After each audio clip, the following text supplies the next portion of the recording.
Hey, hi everyone. Welcome to another episode of Synth Geekery, episode 251. And it's a Saturday here for wherever you are in the world. Welcome to your lovely Saturday. Hopefully it's a nice one. We actually have really nice weather here at the moment where I live, and it's supposed to be getting cold, but I'm wearing shorts and t-shirt today.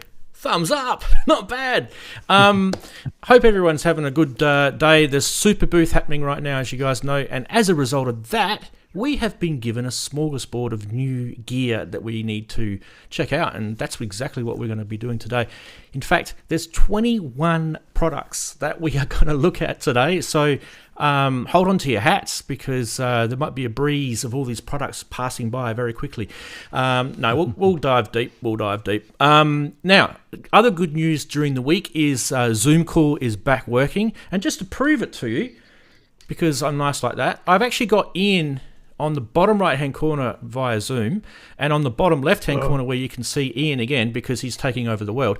No. What we're doing with Ian on the bottom left-hand corner is he's actually going to turn into JX3D, and JX3D, as you guys know, is Henrik. He is going to be crossing us live from Berlin in Superbooth, so that'll be a nice treat. So hopefully that doesn't train wreck. Knowing our luck, it probably will. But he is definitely going to be trying his luck in getting in. I've given him access to the vMix call slot so that he can just use it on his phone. So hopefully, cross fingers, that will work and you guys can have a little live cross. Now, this show this week is a celebration, yes, of Superbooth, but it's a celebration of everyone who can't make it to Superbooth, which is us, right? Because I'm stuck here in Australia. And I'm not spending $3,500 Australian on flights to go to Superbooth, just quietly. Unless someone wants to donate it. It'll be next year now, though. But yeah, and I'm sure Chris, I'll probably put him in the suitcase with me. No. We talked about that. You're not putting him in the suitcase. I'm not a ventriloquist dummy. You can fold up, Chris. What are you talking about? I've been watching too many memes. Now, as you guys know, we've got regular guests every week, and it's the same guys, which I'm really, really proud and happy to have every week, and that's Daren next to me. On the other side of Daren is Andy. Normally below me is Ian, but he's actually going to be JX3D today. In the middle, down the bottom, is Chris, and actually Ian's popped over on the bottom right on the Zoom call. Now, speaking of Zoom calls, you guys can join us, and yes, it will work, and we won't make you look like a fool. There's the link. It does work. I don't know why it didn't work on my 250th show. Probably just did it just to send me the big middle finger, I think. I think that's probably why it did it. Yep. Have no idea. In the machine. There was no software update between this week and last week. Anyway, please join us. I promise you it will work. We do want to have as many people join us today as we can. I can have up to 100 people, as I say, every week on Zoom. I know everyone has busy Saturdays, but you can come for 5 minutes. You can come in your undies. I don't care.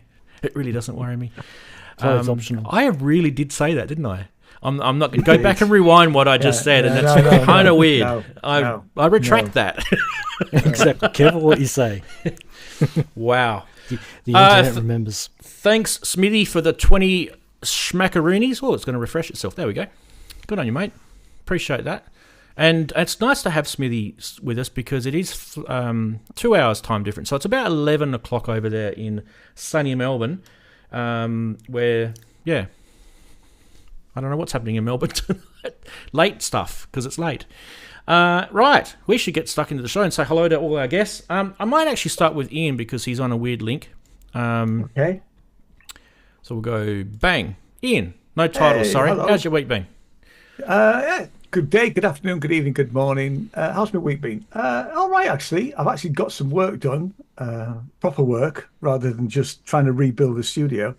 Managed to finish my dance project, which the last part of that was to actually create some CDs, which I did, and they will be sent out. I know CDs. That's why over here that this is an old 19 dot PC running Sony Architect, I think. Architect. To make CDs. Yeah, I know it well.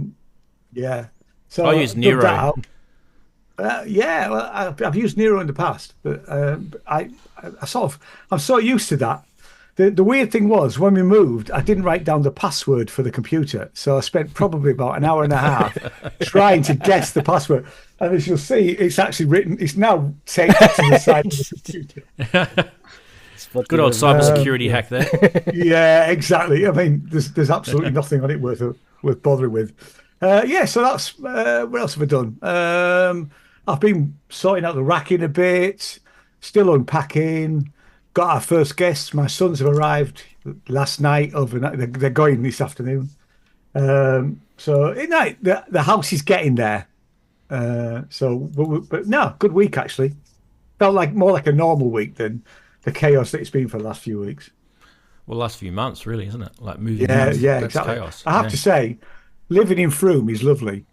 The people are nice. The place is great. We had a walk into town this morning. Fantastic. You know? Oh, good. Awesome. So you made the right decision. Oh, definitely, yeah. Fantastic. Awesome. All right, we shall plod along to the next person, which probably should be Daren, because he looked like he wasn't ready. So I thought I'd go to you. I was ready. I'm always ready. Just because I'm ready doesn't mean I'm actually ready for this. Good week. I've looked at nothing of Superbooth, as I've told you before, just so that everything's a surprise.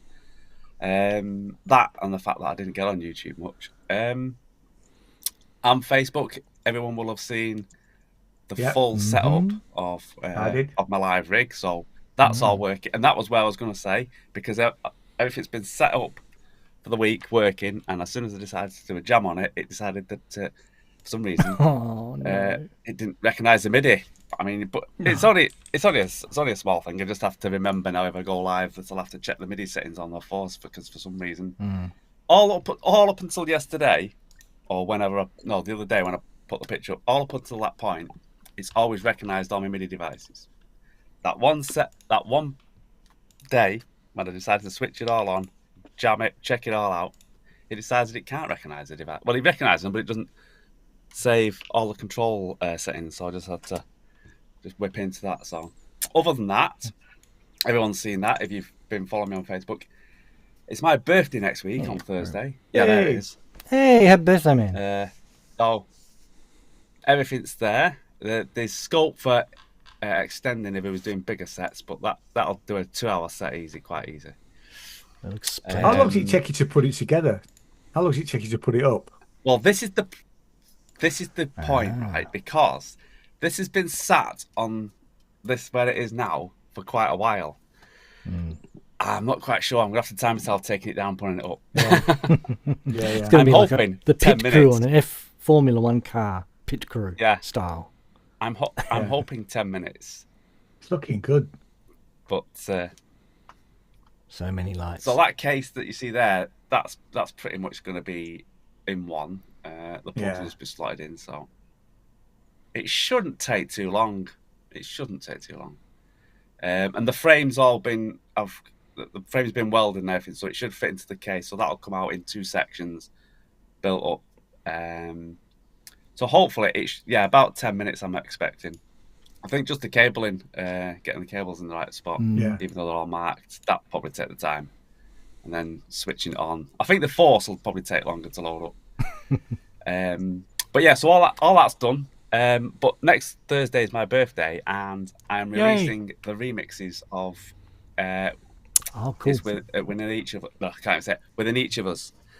Rave is on there, but you can only get it. You can only sort of listen to that track if you take the whole 7 mixes. It's free. I'm not saying you have to, but you can't listen to it on its own. You've got to take the whole 7 mixes of the EP album. 7 mixes. I don't know what you class it as. And Rave's kitchen sink mix is 17 minutes long. So, wow. Well, I should say mega mix, because he doesn't want it to be called a mix. It's a mega mix, as you will see in the purple audio, or unauthorized purple audio, which I said he couldn't put on, but he has.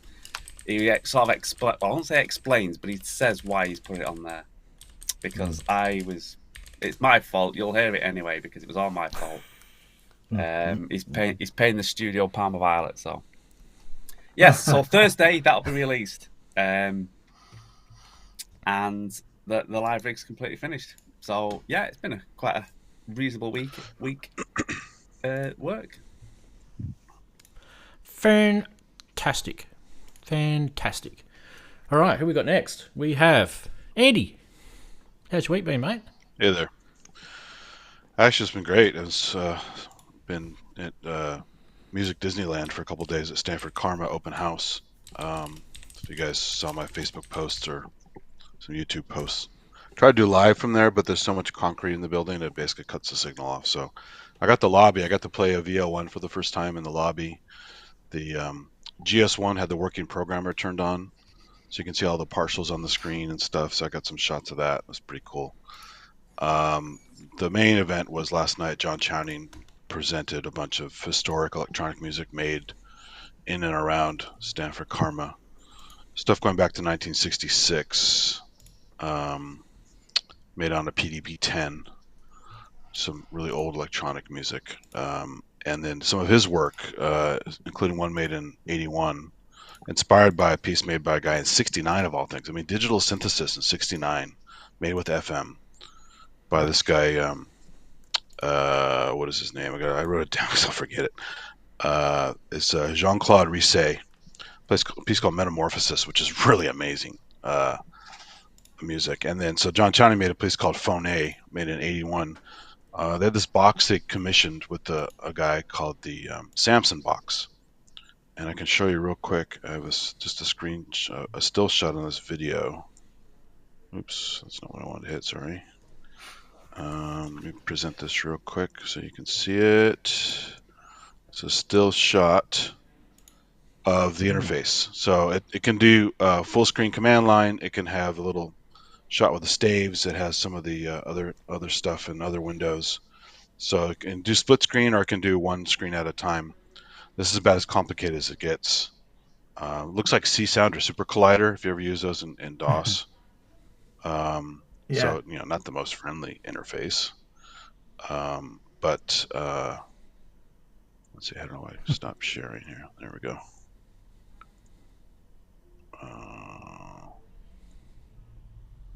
Did it stop sharing?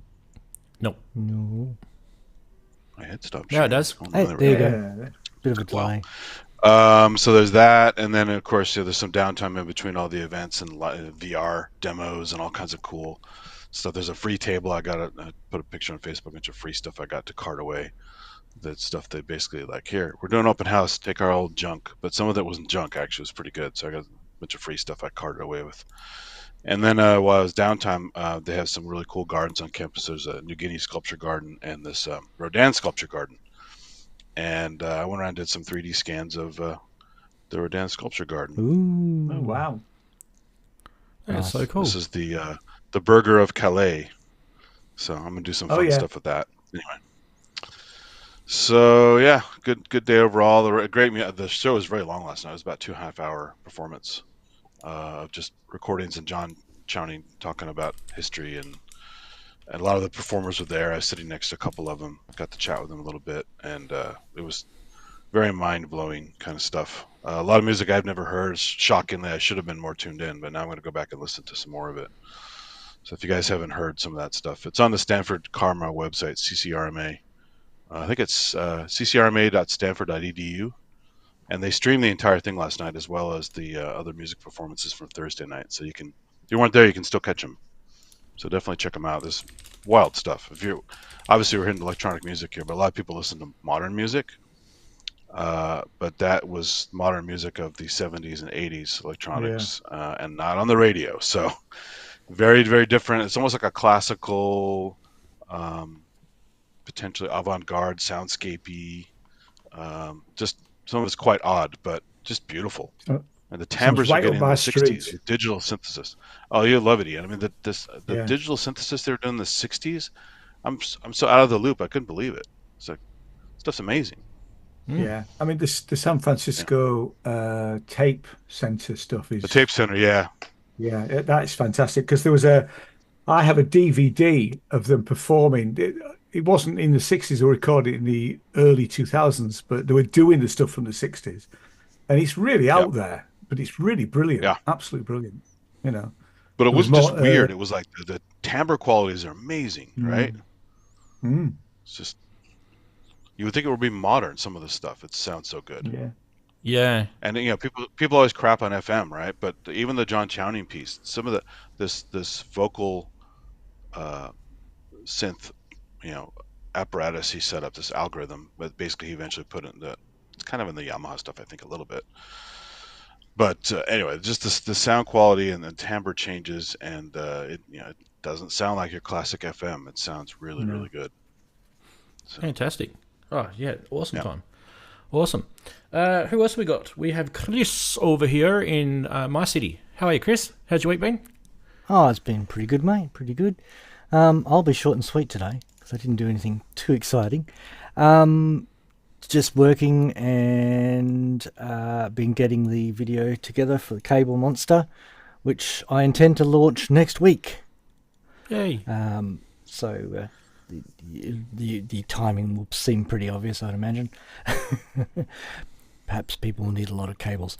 Yeah, so that'll be released next week, so I'm getting that together. More salvaging of electrical components and various other things from work. That's so cool. Yeah, it is pretty cool. I would show them all my goodies on the stream, except that I haven't asked for permission, so I better not. I don't know how they'd feel about that. So, got a few things and some scaffolding typey stuff that I'm possibly going to set up in here as a camera for holding cameras and lights, which would elevate my video production a bit, which would be good. So just and watching endless Superbooth videos. Yeah, there's a million, isn't there? Yes, it's crazy. Yeah, but everyone's good here, so the good stuff, the important stuff is taken care of. So I like your little sign. You do, yes. Yeah. Yes, I thought there was some. I was tempted to put some other words on there to do with any sexual favours will be granted to those who undertake me there. But I thought I better not put that in an actual sign just in case YouTube picked it up and banned me for life. So yeah. Awesome. I'm just trying to get Henrik happening on VMix Call. He's having trouble, and don't forget we trying to get him to cross live from Superbooth. So he'll actually appear just below me here, and he's just having trouble getting in. So I've just given him another link. We'll see how we go with that. I've got him on Discord. We're chatting at the moment. So bear with me while I'm trying to troubleshoot that. But I don't know if you guys have noticed, but we've got another gentleman who's popped down right down below, and you can see him. It's Keith. Nice to have you on, mate. We'll just pop you up onto the screen now, and you can say good day to everyone. Good day, Keith. Hi, Keith. Good day. Yes, hi. Good day to everybody. Nice to have you, mate. How you been and what you been up to? I'm fine, and I think I'm about the same as Chris, really. Just trying to catch up with the Superbooth videos at the moment, and sort of write things down about what I want and things like that. And then you look at the figures of the cost. And, don't add them up yet. Yeah, don't add them up. And it's funny. I've got some money to spend, and I don't know whether to go for something old, something new, something borrowed, something blue. Oh wow, it sounds like a wedding. Having a real conundrum at the moment as to what to do. But and then being Robbie's on a NDA on something he saw the other day, so you know, don't know whether to spend now, spend later. Spend all the things, mate. Spend all the things.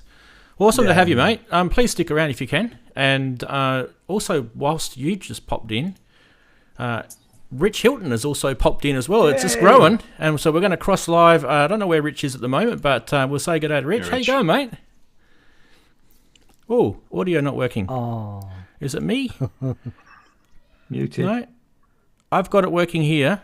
It's me. It's me. Good. Yay. As usual. Phew. Everyone's taking a drink right now for you, Take mate. a drink. Absolutely. Well, yeah, and cheers. Great to hear your voice, Ranz. Yeah, you too, buddy. Nice to have you on. And Keith and everybody. Yeah. Yeah, good to see you, Rich. And you. Where are you calling good us to from? see ya. Are you at home or are you somewhere else? No, I'm in a hotel room in Dallas, Texas. Oh, fantastic. Yeah, it's 8 in the morning here, and we're playing a festival here tonight. Oh, fantastic. Awesome. Nice. Yeah. Watch out for book depositories. Have you been to the book depository, Andy? No, I would like to though. Actually, if you've never been in Dealey Plaza, I bet you it's a lot smaller than you envision it.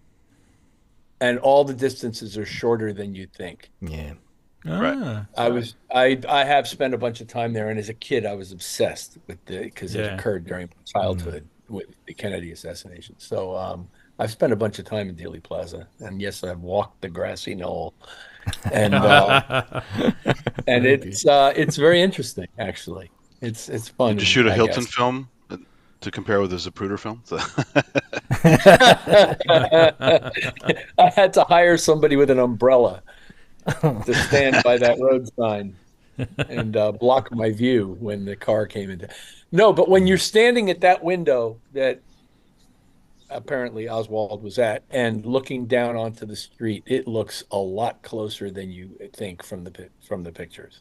yeah, right. Yeah. It's not a hard shot for somebody with any experience with a rifle. I'm not somebody with any experience with a rifle, so I'm not including myself in that class. But it was surprising how close the distances were to me. I did a VR thing of it, which is interesting, but obviously not the same. But pretty cool though. Where the distance is properly. Yeah. Anyway, it's great to see everybody, and it's great to hear your voice too, Andy. Thanks, you too. Awesome, man. Awesome. Stick around if you can. We're going to say good day to the chatties, as we like to do. So I'm just going to cross over to the chat window and say hello to everyone. Big shout out to the channel members, of course, who you guys can see with the little keyboard icon next to their name. So we've got Keith in Watford, as you just heard before. We've got Stephen Smith, one of the fellow Aussies. Big hello to you, mate. Human Error and Kent Spong. We love to have Kent here and Human Error. Awesome to have you guys. We've also got Robert. Nice to have you, mate, as one of our newest channel members. So good on you, buddy, for that. And then there's a whole bunch of other people which are just as cool. So like Kissing the Machine and Matt Brown and Merbert. Nice to have you guys. Nice to have JP Page 2 and Paul Holmes and Lady Aptitude Babs. Nice to have you, of course. And Bert, ASIO Heads here. All the regulars from many, many, many years. KV5. And who else can we quickly see before we have to get on to the next thing? Marky's there. And I think I'm going to have to cut it short because we've got so much to get through today. But anyway, you guys know I've tried to show your name, but awesome to have you. And geez, look at this. It's filling up. And if we have, join us on Zoom. We can have 100 callers if you want. There's the link there. Apparently the internet will break. Don't worry about the internet. It's not costing me anything. Right. We shall plod along. We've got some funny stuff to get through. Let's do that.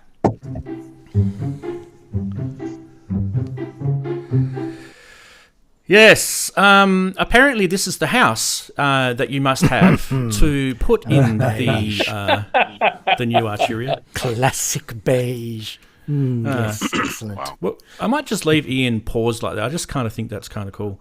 Now, He's shocked. I think it's scary. He's going, what? right, what else we got? These are going to be crazy this week. This one actually came in from Henrik, who's trying to get in. I told him to quit loafing around, but Hey! Oh, that's only half of the jokes. you should have seen Discord. It was lighting up with jokes. And it was like Dad Joke Central. That's what it was like. Anyway, you guys can come up with the top 10 jokes that you would name for this particular meme. That's the good thing about it. Anyway, I think we've given it enough plug. Right, next. in the studio. It's on a roll again. I use Logic. Ah, yes. Mr. Spock. Very good. Yeah, this is getting really bad. Sorry, guys. I do apologise ahead of time.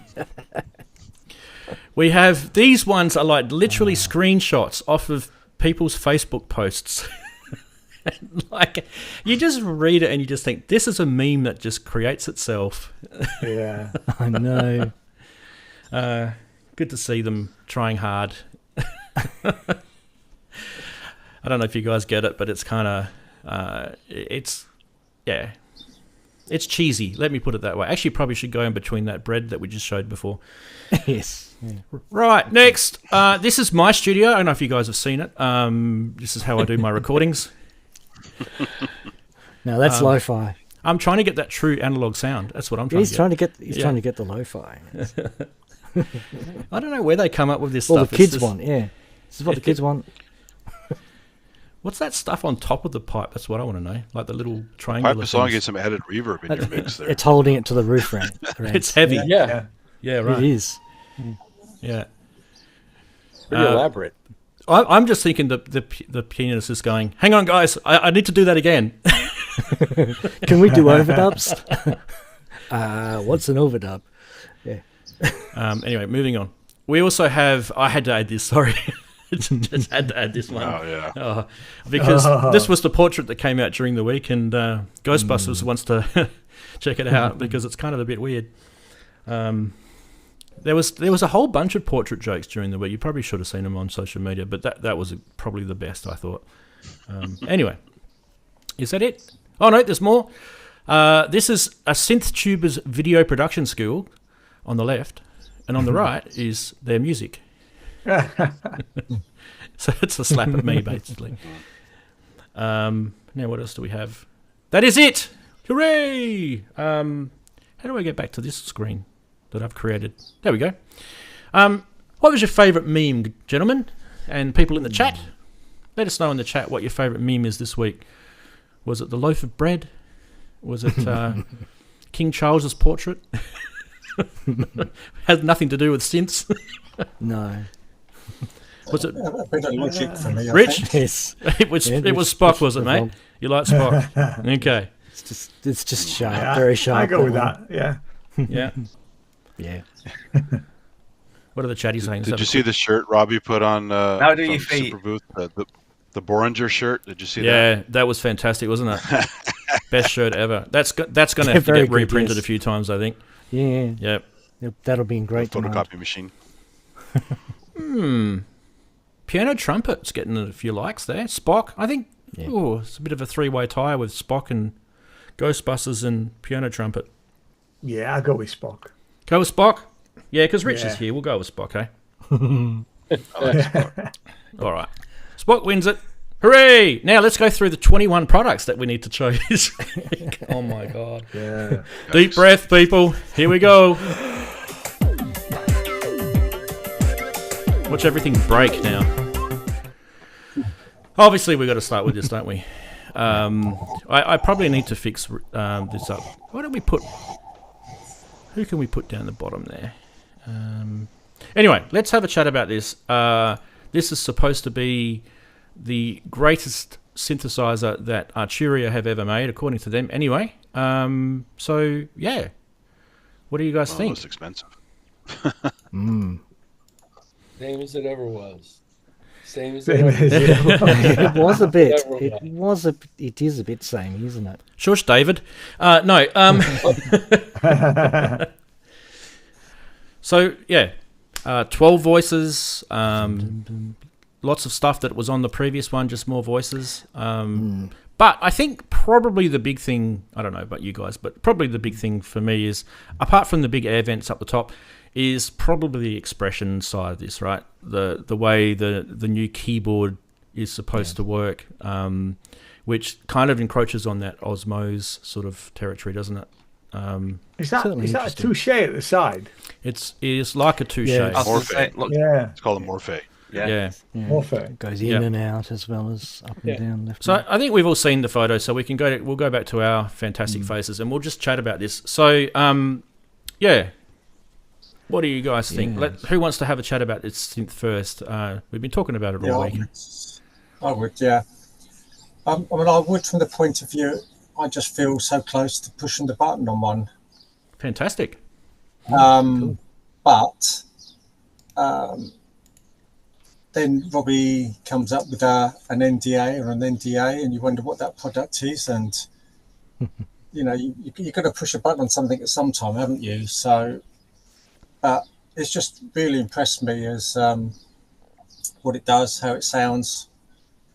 And I know there's UDO products out there now coming out and things like that on the same sort of price lines, and finding it hard to make a decision at the moment. So You need to you're play torn. him, Keith. You're You torn. need to play him. Yeah. I am torn. Yeah, it's and it's the same with any, whether it's a synthesizer or a car or something. You always know that the next model's going to be better, or something else is going to be. Yeah.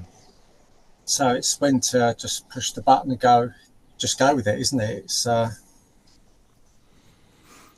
Yeah, I kind of feel like if you've got the urge to get it, and there's things ticking the box, then maybe that's what you need to do. You need to get it, and maybe not listen to the noise that's coming around from everyone else. You need to make that decision from your heart.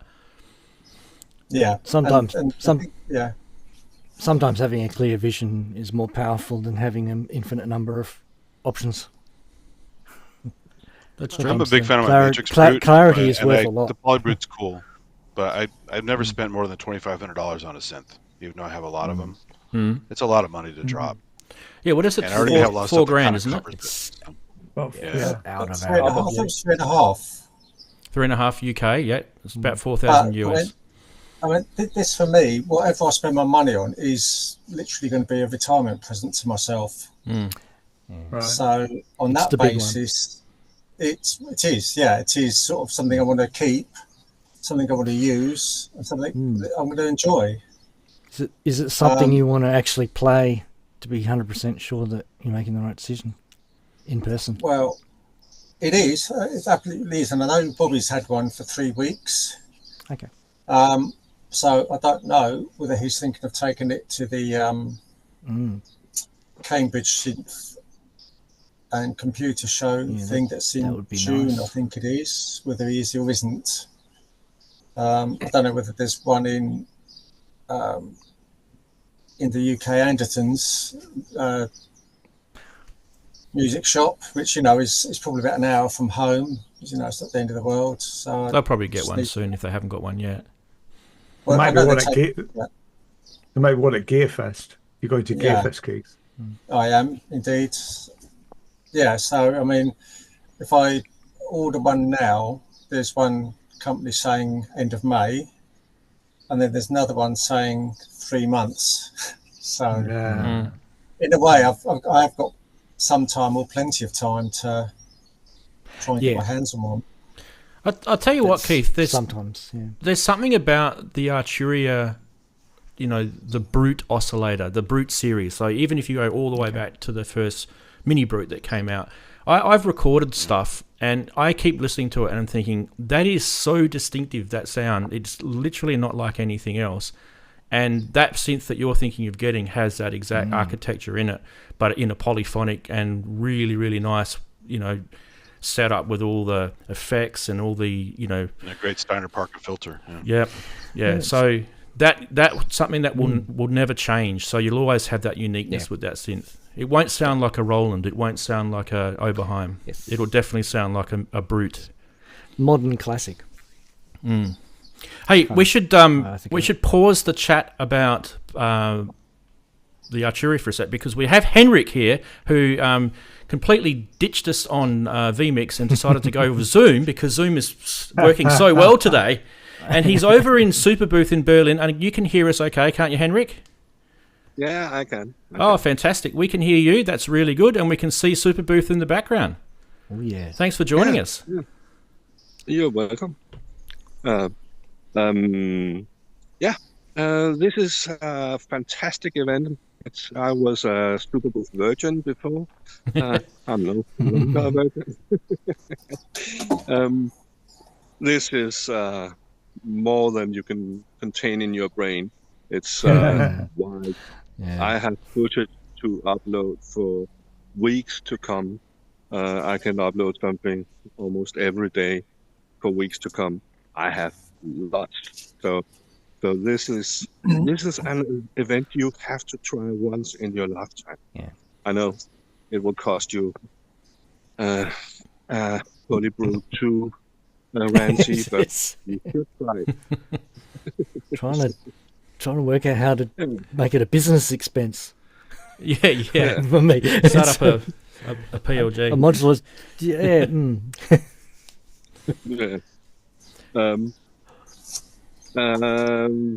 Tonight we are having a dinner because besides having the YouTube channel, I do make patches, and we are having a dinner with some of those in the top. So it will be a good night, a good Fantastic. evening. That's so good. Yeah. So I mean, But obviously the I synth will- stuff, Henrik, has been good, right? But Everything has been good. bumping into the I people. must say the Polybrute 12. I've walked past it. Just the price, I don't dare to touch it. But I've seen a lot of other things, and you will see it in the videos. I've seen. I was more attracted to the things people have made for themselves. Some home-built projects like moving things, creating sounds. You will see later in some videos. Cool. There was really some, I don't know, cyberpunk or whatever you should call it. It was Steampunk. so fascinating. And then I touched and played a note on the very, very, very old East German synthesizer from '62. Can't remember its name. Wow. But it did make a sound. And I had a demo by one who understood it, and I will post that too at some time. Cool. So I have really much. I also followed what's the name? The one who always record these events. Nick. Nick, yep. Sonic State. So there are also some behind the scenes. Behind the so scenes or it's- behind the scenes. Fantastic. Yeah. Yeah. So That's so all. it's We dig that too. it's some of my footage is different than others would make, and I like to Yeah. make it like that. So, Yeah. It's It's cool. exciting. So We're digging it. Hey, Henrik, is that Korg acoustic synthesis thing there again? The Phase 8, I think it's called. what is it called? Korg acoustic synthesis. It was there. I think it's the guy It goes was by last Tats. year. Was working on that. Yeah, it The was. thing- Yeah. Oh, Yes. with the little. Yes. Yes, there There's is some an new news update. about it. Robbie, or Gear Yeah. News, not Robbie, but Gear News posted something about it. But I just wonder if it showed up there again because it's really cool demo. Physical. I haven't had Yes. time to watch any videos. I- I don't know. I have walked past and I have recorded. A lot from the Cork booth and other places where they appeared. So I may have it on video, and it will come up later. But I must say that there were some of those acoustic experiments where I'm not much into FM and resonators, and that there were some where I filmed it and went away. So Fair enough. I think it was goodbye to. Yeah. And I don't know if what you're talking about the Korg acoustic thing. If It's that's a small box. something They that- demoed it last year there, so I'm just curious if it It's showed got up little again. metal prongs on it, and Yeah, it's. I've I saw a Sonic State video on it. They've done a video on it, and it was outside. I'll try to look again in their booth. It's just when I go in again. It's right there. Okay. So I will see if I can find it. It might be but outside, I can't Henry. stream from in there. There's too many people and no connections for people. So that's not possible. Yeah, once you get inside, it becomes terrible to connect. Yeah. Yeah. That's fair enough. I did meet Robbie Puricelli just before trying to stream here with you. But he was caught up in some conversations, and he would have come if he had the time. Oh, So, that's fair enough. It's a busy weekend, mate. We understand, and it's madness. awesome to have you. It's awesome to have you, Yeah. mate. The best thing Yeah, about this great. is the contact, the people. You are connecting to the world. It's fantastic. Yeah. That's the best thing about this place. And then you can go for something specific that you want to hear. Does it really sound like that? For example, headphones, Austrian audio.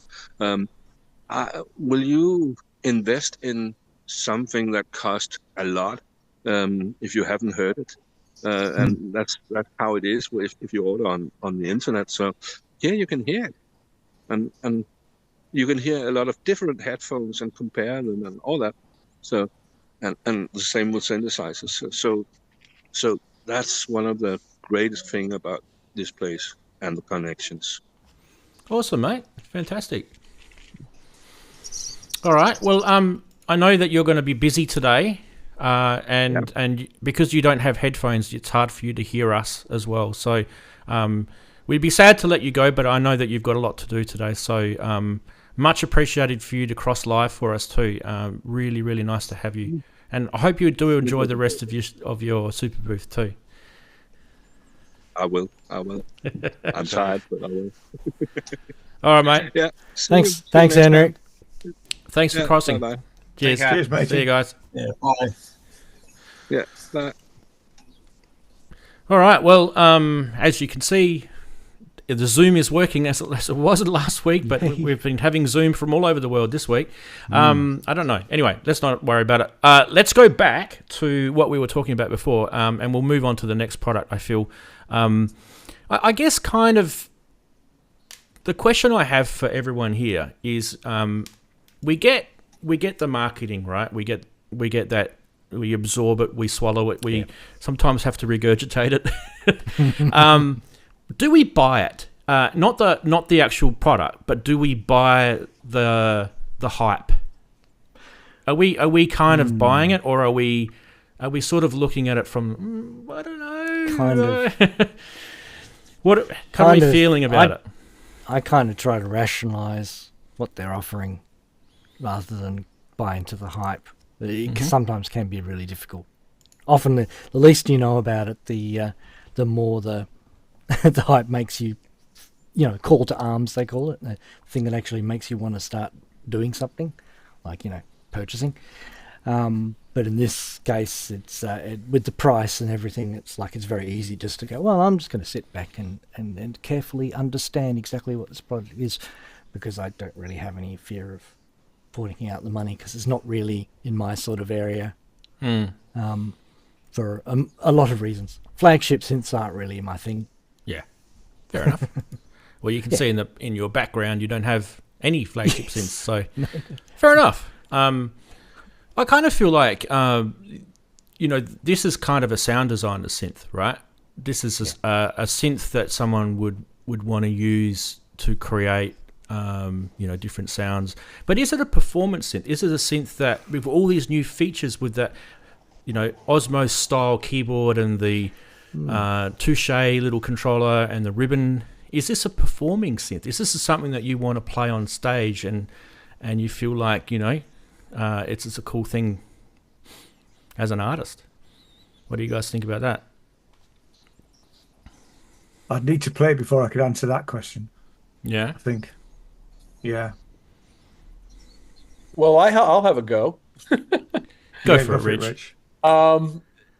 Yes, in every respect, this thing is designed to be a performance synthesizer, as was the original Polybrute, given the ribbon controller and that funny little shoe shine pad at the left, and the morph knob and the various things you can do in real time with it as you're performing on it. And it is a really, really great sounding synthesizer architecture. And it's very unique in the way that it works and allows you to morph between patches and things like that. So I think it is designed. This is obviously a response to the popularity of Osmos, but people are also kind of griping about the fact that you're sort of, in some cases, stuck with a sound engine that you may not have preferred.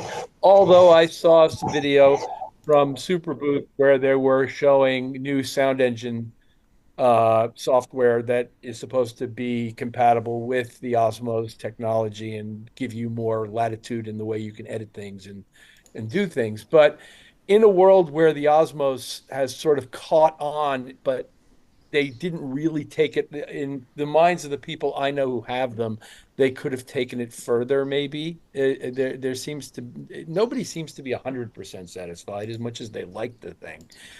Ty comes as close as anybody I know who's totally satisfied with his Osmos. But as far as the Polybrute goes, to make a flagship synthesizer product that offers you those kinds of physical expressive capabilities in the keyboard is a sort of a really obvious step, and doubling the voice count probably wasn't that hard for them without, once you put ventilation in the ports in and stuff.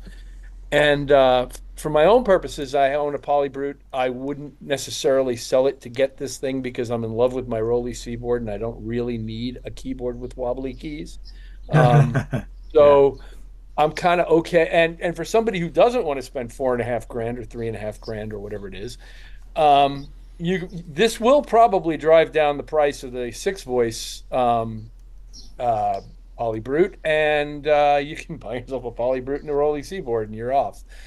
So you don't have to necessarily go all the way to $3,500 or $4,000 to get there. It's the kind of thing you want to do. If you do want wobbly keys, then you're going to buy something with wobbly keys.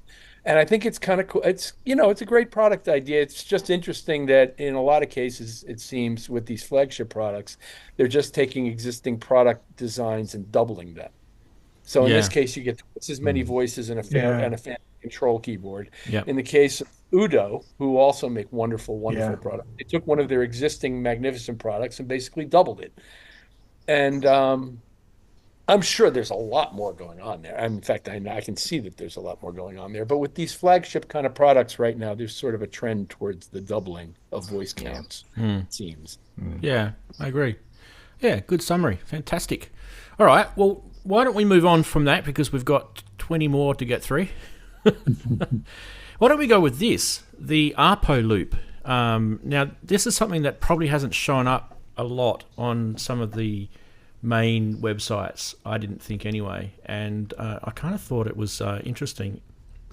There's two products in this particular grouping. There's this standalone module, and they also have, these guys also have the Arpo Voice as well, which is a Eurorack modular module. And I do have a little video that we can have a quick squiz at, and that's not the button. That's the button there. Here we go. Let's try this. We'll get some sound happening.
nice little jam there. Anyway, we'll go back to our...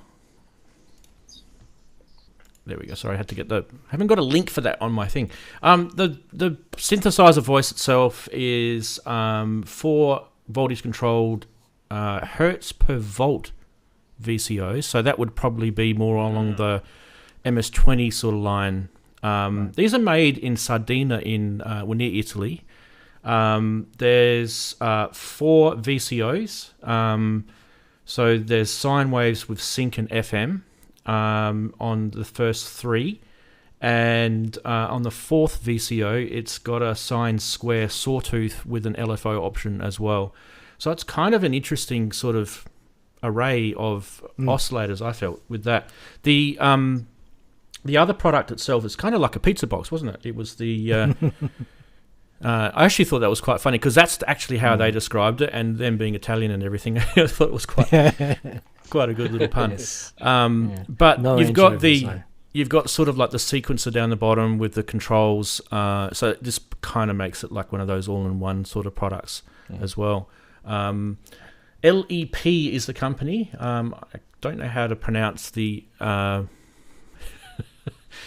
how you spell it out, but we'll just call them LEP. And it's so the ArpoLoop and the Arpo Voice don't have prices yet, because they haven't actually told us them yet. But there's obviously a lot more in this, and being a big show, we've got to show a lot of products. We'll just have a quick comment from one of you guys. Who wants to have a quick comment about this? Has anyone seen this? Is it just me? No, I've seen it. Okay, Chris, you can comment because you've seen it. And you know, I've seen nothing. I'm just gonna say it left me a bit cold. Yep. Okay. Yeah, it didn't dig Short it. and sweet. Sorry. All right. Yeah, it's FM has that problem. So if it doesn't get quite the programming or the attention, if it's just really basic stuff that you're doing with it, it will give you that feeling. Wouldn't dismiss it, but it's not for me. Yeah, fair enough. Right. Okay, let's go to the next one. So we had that, and now we're going to go with this. It's a massive thing. This is by Pittsburgh Modular. This is the Voltage Lab 2. Now, this thing is huge. We're looking at... I'll just quickly sort of give you a rundown on this. This is the second. This is a successor, obviously, to the limited edition Voltage Lab 1. But unlike the first version, this won't be limited in quantities. So Create Audio are actually partnering with these guys. You guys know Create Audio make the nifty keys, the nifty case, and a bunch of other modular stuff. Love that company. Love Pittsburgh as well. But you can see here, this is kind of like a massive station of cool stuff, of modulation, control voltage, and everything. We're not going to play the 6-minute video, but we are going to have a quick look at the little video at the start and see what we can come up with.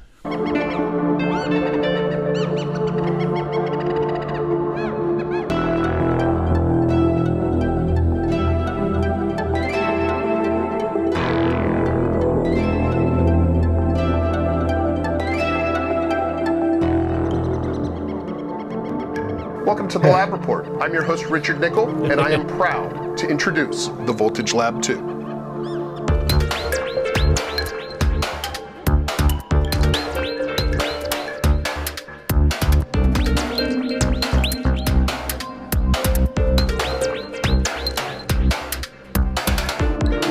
The Pittsburgh Modular Voltage Lab 2 is a cutting-edge analog sound design laboratory that offers a new palette of tones and textures to sonic explorers. Newly developed complex wave shaping capabilities paired with powerful synthesis tools and a deep performance-oriented controller joined together to create a synthesizer that proves analog is important. Oh, harsh words. He's going to get the gloves on in a minute.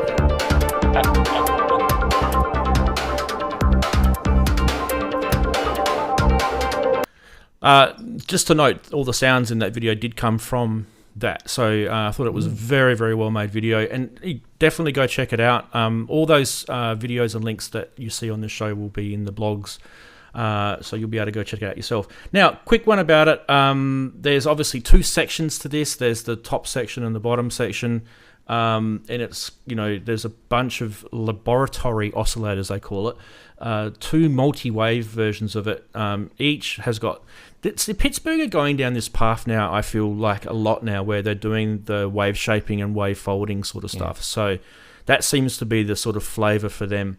But then you've got this new thing called the center clipping innovation, which allows you to shape the waveform at the top and the bottom, if you're looking at it from a visual point of view. So what would you call that, Chris? It's kind of almost like a slew, a top and bottom slew, isn't it? It's kind of a really complex clipper. Yeah. Except it's not, clipping's the most simplest way of dealing with your tops and bottoms of your waveforms. This is like, properly modulating it. Yep. Some kind of mathematical transform. Yeah, that's pretty clever. So what does that do to the sound? Does that give it less amplitude? Is that what it's doing, or? Well, that's a complex one. Okay. I think people who do FM would know better than me what those little nuances do. That does my head in. Yeah, that's what I was trying to work out. Exactly. Yeah. No, it's very hardcore maths if you want to understand it, I think. They were talking... little wiggles usually mean high frequency. Right. Yeah. Okay. So little wiggles, fast changes, high frequency. So you'll probably hear it in the high frequencies. The other thing I noticed, they were talking in the document about this, they were talking about pulse symmetry, which is this new type of pulse wave that they're talking about. And look, I know these guys are engineers and they're playing around with their oscilloscopes all day, and good on them, because hopefully they can generate some new sounds for us to dive into. But this does sound interesting. It's basically a step between the top and the bottom of the pulse wave, resulting in a wave that looks more like a set of stairs.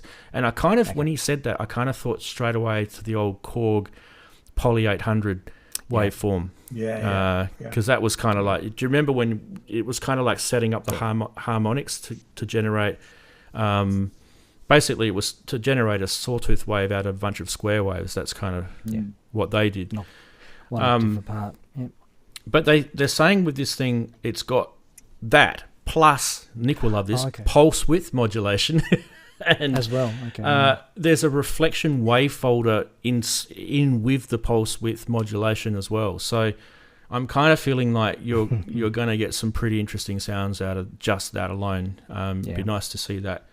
Anyway, anyone else who's checked this out, the Pittsburgh Modular Voltage Lab 2? Well, it seems one of the limitations is you may not be able to take it out of the box. You look at a desktop unit, aren't you? So if I had that money, I haven't got the space. Basically where I sit is where I sit. This is it. So unfortunately, it may limit its market. Speaking of limitations, Keith, there's no filter. Yes. Okay. Sort of additive. Yep. East Coast, is it? And West Coast. Yeah. Which one's which? So there are ways to, to tone your sound, and that's through the clipping and all those other things that they were talking about. Is a low pass gate on there? I can't remember. You'll probably have to check it out. There's a stack of controls. There's a stack of controls. There's things like, there's a whole bunch of CV controls in there, like clock dividers and LFOs and things like that as well. So I kind of feel like it's a modulator's dream more so than anything. Modulator's kitchen, Yeah. All right. Next one. Shall we go next? Yep. Oh, it's like Christmas, isn't it? Let's open the next present. The Moog Spectravox. Now, I really like this. I'm not going to lie. You're not going to get any hate from me. I like this a lot. I'm taking it, Chris's. And the price is okay on this as well. $600 MSRP, so it'll probably be less that street price. This is very surprised at the price. US dollars. Shall we have a listen to? Moog have posted a whole bunch of patches with this thing, and I just thought we'd grab one where they've put a TB303 through it, because I kind of thought that was old school. But I thought, wow, a TB303 through a bunch of different frequency filters is going to be interesting. So let's have a quick look at this.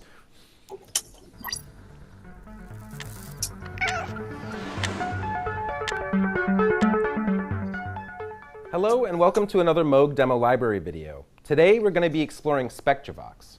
Spectravox is a unique device in that it straddles the line between instrument and processor. And for this example, we're going to look at using it as a filter bank to process a Roland Oh, sorry, this TR-606 was the 606 one. Apologies. So I have the 606 hooked up to the program input, which is normally used for the vocoding function. But the reason I've done that is because I want to be able to use the gain control to be able to drive the drum machine a little bit if I want to. And then I'm going to take the program output in the patch bay, and I'm going to feed it into the carrier input. What this does is it replaces the internal oscillator that normally hits the filter bank with the 606. So let's take a moment and hear how that sounds.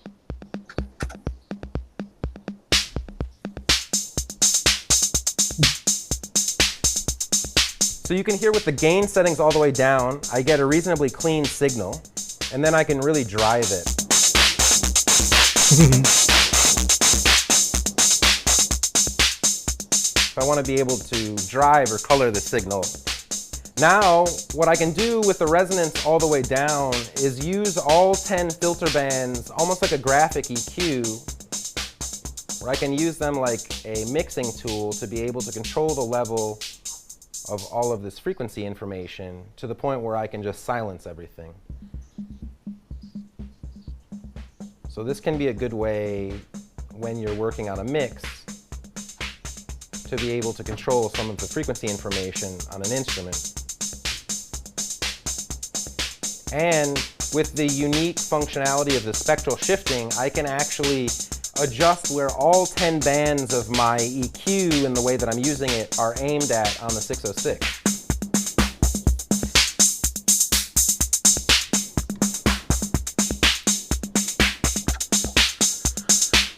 Pretty expensive parametric EQ that would be, but that's not really what it's for. That's not. That wasn't the right video. No. But anyway, Sorry. I felt like what he should have shown us in that is because each of those drum sounds that are coming out of that Different 606, frequency. he could have used the envelope follower to trigger stuff, which is something that that thing can do. Loopop's video shows that. Yeah, actually, particular Loopop's video is far, far superior. Yeah, Yeah. I saw that. Yeah. Yeah. Agreed, Ian. Anyway, you guys can have a chat about what this is, and I'll see if I can find the video that I was supposed to show you. But yeah, what do you guys want to talk about? Well, actually, I'm not. I have to say Sorry, goodbye go. to you guys real quick. Oh. So it's been really great spending the time, but I have a lot of things I have to get done today. So Good to see you, Rich. good Yeah, to see thanks, you all. Richard. Thank you Thanks for having joining me, us, Ranzee. Rich. Rich. Thanks for popping in. Thanks, Cheers, mate. friends. See you later. Bye. Bye. Take care. Yep. Beautiful. All right, so Ian, I think you were. Yeah, I was jump just going in? to say that. You know, I am not Moog's biggest fan, really. But mainly because I've said it time and time again on the shows that I always thought Moogs were overpriced. This strikes me as them getting into the more affordable market with their products. I think we're going to see more and more products coming in round about this sort of price. And I was pleasantly surprised by this. I mean, to be honest with you, I don't want it. It wouldn't really fit in with what I've got, really. But actually, it was nice to see. I think it's a step in the right direction. And as Waggles just said, it may well be built in China now. Oh, it probably is. Quite possibly, yeah. Probably. Yeah. I don't know. Have you guys checked this out a little bit more than just the Loopop video or some of the Moog videos? One of the things that intrigues me about this, probably more so than anything else, is I guess you've got access now to a bunch of different filters, and they can be accessible independently. Not like it doesn't have to be a chain, or it doesn't have to be sort of like he showed you in that other video where it was like parametric. You can access them with different inputs. There's all on that graphic that we had before. There's all separate controls with them as well, and I don't know. Like I just really thought that. Tell me if I'm wrong here, but there's not really anything else on the market like this. There are some things. They launched this at their Moog Day, didn't they? But they've changed it. They've upgraded it quite a bit. Yeah. You could buy it as a kit at first, Yeah. So it's Yeah, quite nice yeah. that they've got a production version of it. In that sense, yeah, that it existed before with that. But what I'm saying is that there isn't a competing product. Oh, no. That I think you're right. Sits in this. There are things that kind of go close. There are definitely vocoders and resonators and things like that go close to this, but nothing that does. I think what makes this interesting more for me is that the marriage between the different filters. So you've got your low pass, and then you've got a whole bunch of band pass, right? And then you've got your high pass, and then you've got envelope followers accessible for each. And for me, cool. That is quite genius, especially if you're into modular. That will be something very, very handy for you. Well, the vocoder part of it was probably the weakest. It didn't. Yeah, but it was sound very good. But sorry, go on. Yeah, that's true, Ian. It doesn't sound like a great vocoder, but I really liked the sound. I liked the fact that it was sort of rough around the edges. I guess if I can say that, and that's kind of that's what I like to hear from Moog stuff. Stuff that's screams out, "I am analog." Yeah. But no. This particular product, I really, really resonated with me. Oh God, I'm sorry with the puns.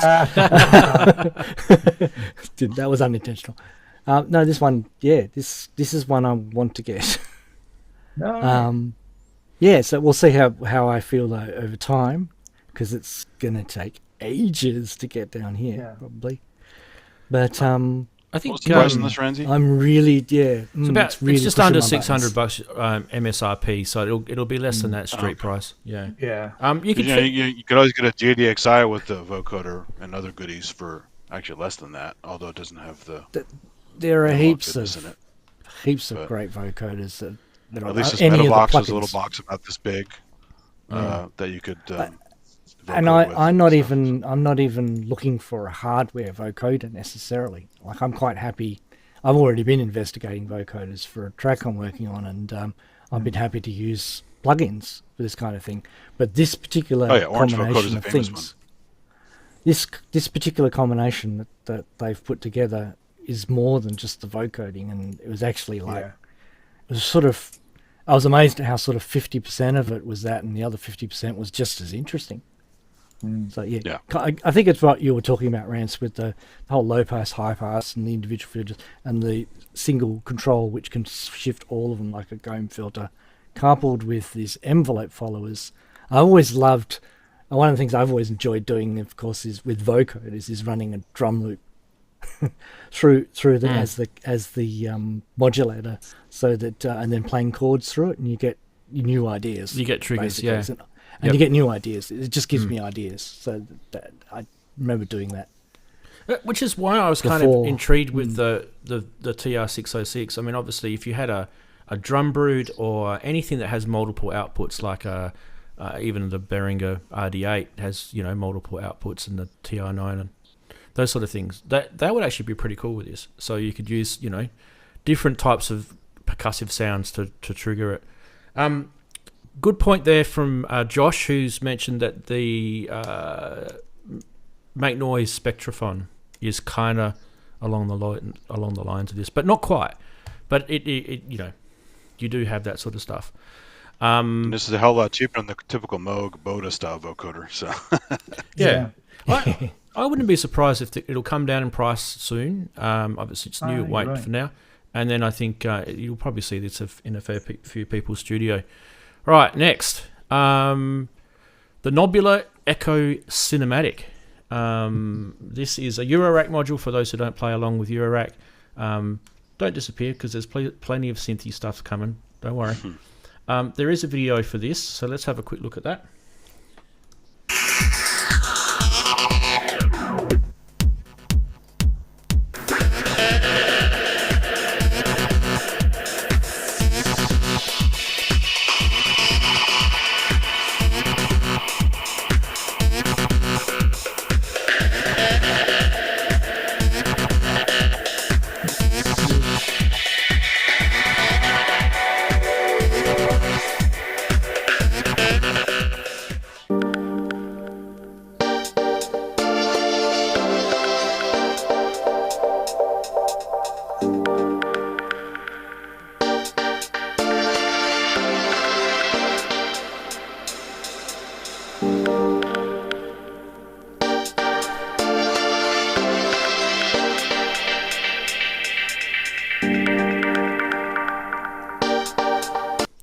think if you're really into that sort of style of music, that sort of dub, that, Yeah. techno dub sort of style, this module will be up your alley. And I do like that, by the way. So I love that sort of stuff with chords going through echoes. And so this, for me, someone's programmed an effects module which suits a certain type of music. Now, you guys may not be interested in that type of music, and you probably think, this is not for me. That's cool. One of the problems with these products is they will hit a niche market. I think it was about 300... Where was it? $399 or 350 euros. And you can, if you're at Superbooth, you can actually check this out because they're there now. But one thing I'll mention quickly before you guys talk about this, it's obviously it's got 3 core elements. It's a EQ, a delay, and a reverb. The EQ section boasts shelf sort of EQ, like low pass, high pass. It does peak and notch, and it does a classic comb. Each of those can be patched into a feedback loop, so it's like a dub sort of mode, and that's what I was talking about with that. The delay and can be patched back through it as well, and then you get an all or entire signal path going. So that kind of turns into a dry or a wet sort of effect, if that makes sense. The delay section offers 2 seconds of stereo delay, complete with a tap and a grid snapping functionality, which I liked, because then you've got the ability to work out where you want your delay to sort of hit, and then you can sort of go off scope and then go back on again. So I do like that. That's kind of a cool thing. 24-bit stereo processing on that too, by the way. And there's a few other things like LFOs and stuff like that in it as well. Anyway, that's the Knobula Echo Cinamatic. You guys know Knobula, they're a British-based developer for Eurorack. They do the Poly Cinematic, the Chord Pilot. There's a piano thing that they do as well. There's a kick drum. Yeah. Kicking. There's a kick drum, the kicking, that's it. So anyone want to comment on this? It sounds good. The problem with some of these videos, I haven't obviously seen the whole video, but they tend to go, oh, it just does that. I was like, yeah, you do yourself a disservice by doing a certain thing up front and not quickly going around to show, because you can, like anything else, you just reroute it, tweak it, do whatever you want with it. It's not just dub stuff, right? You can do whatever the hell you want with it, really. Yeah, like I'm not a big modular performer, so this isn't technically aimed at me, but I loved what I was hearing. Yeah, it's really nice. The music, the sound of it, and like the sort of the sonic character of it, and the music itself, I think, was both speaking to me. So I don't know which one was actually causing the effect the most, but it's another one that's high on my list. Wow, from this round. Knobula makes some good stuff. As I said, the kitty doesn't exist yet, so I don't know if I've blown it yet. The dream box exists though. Yeah, it's the dream box. It's in the dream box. Yes, that's what I've got. It's the only way you can kind of deal with it. Beautiful. Right.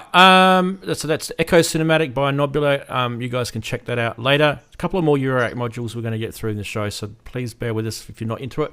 This one is the Cycle 5 by Joranalogue. I was interested in this. So this is a very wave oscillator. Okay, so it's only a little 6 HP module, coming in Q3 2024. It's basically a voltage controlled oscillator, which it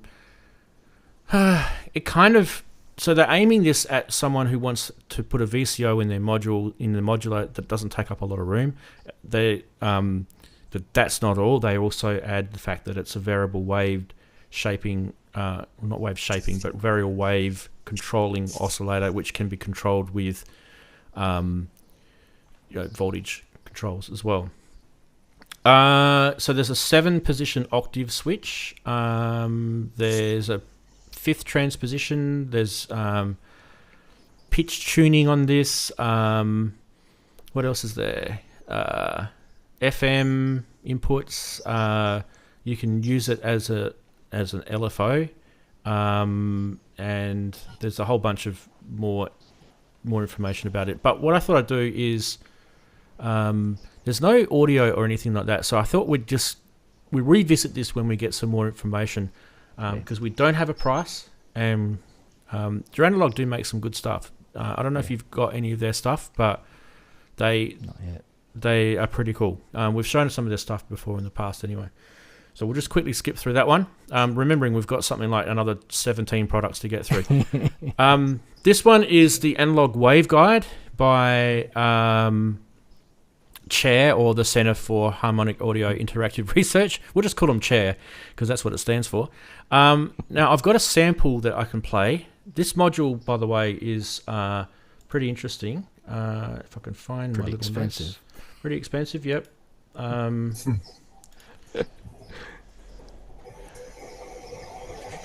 Let's get the sample up. Here we go.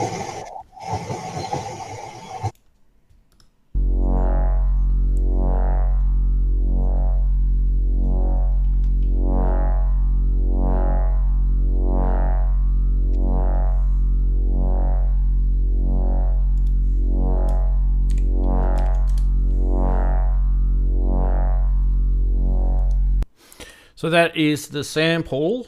Now, let's go back to here. Get everyone back. It's a stereo resonator, if you're wondering what this is. It feeds a signal back into a rotation matrix. The matrix then can be set to any angle, and the signal path is then fully analog. The delay lines are implemented with bucket brigade delays, and the design is originally designed by a guy called Michael Gerzon from 1971, which I don't really know much about. I wish they'd actually go in and tell us more about what that was. But anyway, the original concept is now being made into a Eurorack module, and you guys can sort of check it out for yourself. But what I liked about it, though, is that little thing in the middle, which looks black to you guys, actually has an OLED display, and it shows a waveform being morphed and folded and things like that, which is very cool. Yeah. So it looks lovely. It looks like a scientific instrument. Yeah. Which is cool. It'll go next to my Polygold doll then. Not the price. What was the price? It was, I forget what it was. Ooh, what have I said? Oh, I didn't write it down. I thought it was 1,000, maybe not. 1900 US dollars or something. Because I couldn't actually find the price. I thought it was. Yeah. Yeah, sorry. I did see it, but The little sound demo was nice. It sounded like some of the music they were playing last night at that event. Yeah. I was going to say it's very kind of BBC Workshop kind of vibe I was getting from it. Yeah, kind of like that. Well, it's definitely resonating, wave foldy / resonating. That's how I would say it. All right, what else we got? Instruo have brought the. Is it Dail? Dail, he calls it Dail. He pronounces it Dail. Jason pronounces it Dail. He often all his Gaelic names for things. It's funny sometimes the pronunciations are really obvious, really sort of simple. It's like, oh, is that all it says? Yeah, I wish he would. That's Jason. I wish he would do too. A simple video too on this instead of an hour-long video that I've got to dissect. Well, he did. In fairness, his video he did say the first 5 minutes will be a quick run through, and then the remaining 55 minutes will be the in-depth. Okay, so what is this? This is a quantizer, precision adder, MIDI to CV interface, USB MIDI host. That's what this is. Yeah. So I don't really think we need to sort of show much about it, but one of the interesting things that you can see on this got some tricks is I think this looks a little bit like the ADAC Systems intuitive quantizer, where can you see in the middle where you've got the keyboard? Yeah. So the ADAC System intuitive quantizer had the same thing. There are at least 2 other modules I've seen with that keyboard layout on them as well, in quantizers. Yeah, a lot of them have those little keyboards on it. It's starting to become even Intellijel and stuff. Yeah. Yeah. And the benefit of that is obviously is that you've got the ability to quantize based on a root note, and you can sort of muck around in that sphere. You can actually take out notes in your quantizing, octave, if that makes sense. So you could take all the sharps and the flats out, for example, and so when it's quantizing, it will literally just go through all the tones as opposed to the tones and semitones. So there's a few that do this. So when you guys are looking at this and you think to yourself, hey, this is really cool, it's £289. There are products out there on the market that will do something similar. But one thing that this has got that I feel like a lot of them don't is that size is really quite compact. Yeah, it's very good. And Instruo has those cool sliders on stuff too. I like their sliders. Yeah, and they look nice too. So that slider is used a lot too in that particular model. Don't think I've seen a precision adder in a quantizer before though. So I feel that's a new thing. Because seen one in another because model. he's smart, because you would put a precision adder in the circuitry, and he's just gone, well, we might as well use that, right? So I like it when engineers do that. Yeah, he's good at getting the most out of his designs. Yep. Anyway, I think one of the things that he's talking about in the video, we won't go into it, is you don't have to have a single repeating octave of quantized notes as a limitation. That's kind of the thing with this. You can do it over 2 octaves with different scale on each octave. Yep. Which is slightly different to the ADAC system. Yeah. One. And also, I think that you can manipulate this from the MIDI keyboard as well. It's also got a USB host option as well if you get the expander. Yeah. So it's kind of feature packed for its small size. Is kind of where I'm going with it. But £289. It's typical of Instruo. They are a little pricey with their stuff. That's cheap for Instruo. Well, it's probably one of their small cheaper for modules. Instruo. It's small for Instruo as well. Yep. So you'd expect it. All right, what else have we got? Another Euro. I apologise. There's quite a lot to get through. We've got this one by Eowave. This is called the SupaMix. It's a compact stereo mixer. Do I have a video on? I don't think I've got a video on this either. No.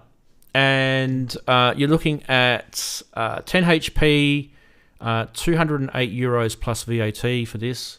Okay, so what it is, it's got dedicated pan controls for each of the inputs.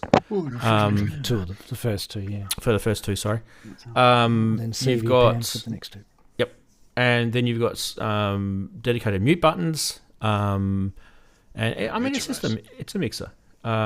It's a, I don't know if the price I felt was a little on the steep side, but I feel like what's good about it is it's actually pretty compact. Yeah. But I also feel like that this is a really saturated market now in Eurorack. There's so many options. So and this deal breaker for me is that it doesn't have sends. So this does have a little trick up its sleeve, and that is that it's got this automation mode in it where you can get it to do things through each of the channels. It's got like a trigger invert, a gate invert.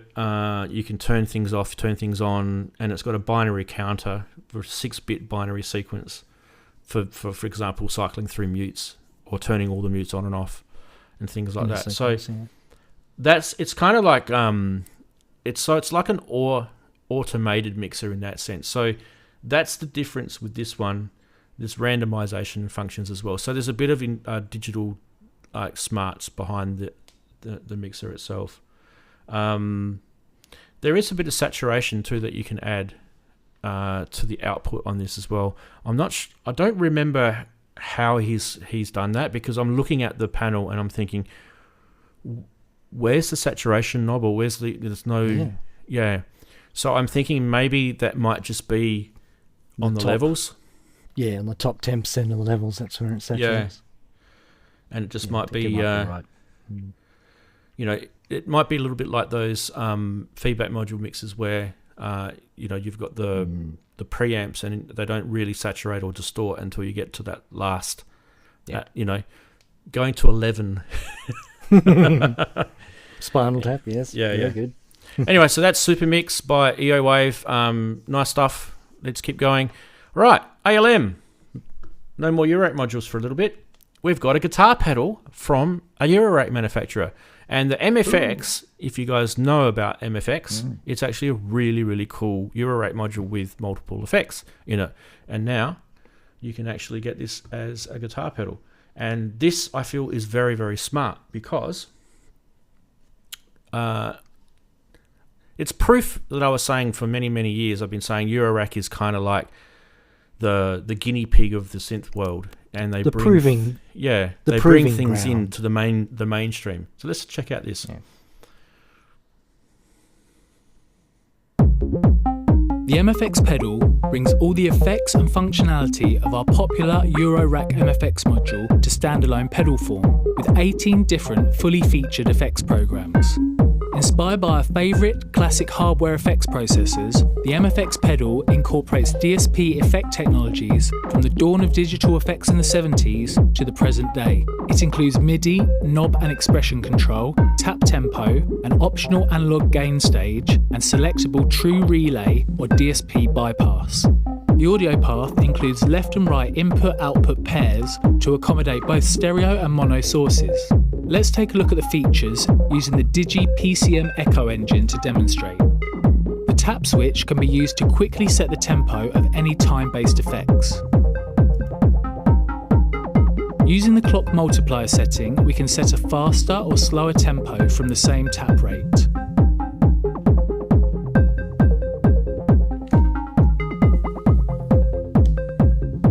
For external synchronization, we can change the clock source from internal to MIDI. The clock multiplier then applies to the incoming MIDI clock.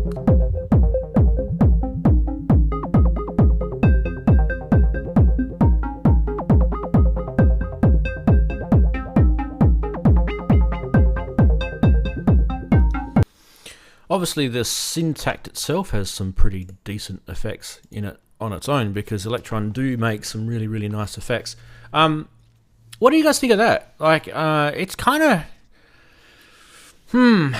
like it. Maybe I won't say anything. I'll wait for you guys to talk. Daren, you tell us. That's not Daren. I like it. That's I think it's, as you know, I've got quite a few what the hell? effects pedals. Sorry? Your name was... Well, I've not got that many then, Your name was something really weird just then. I didn't say it.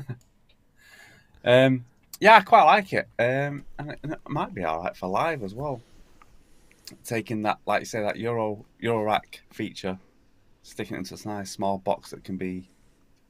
I don't need to take a modular small setup. I think I quite like it. I've got a bit more investigation into it, but I like the way they've taken, like you say, that the Eurorack side of it, and then gone, why not put it in a small pedal?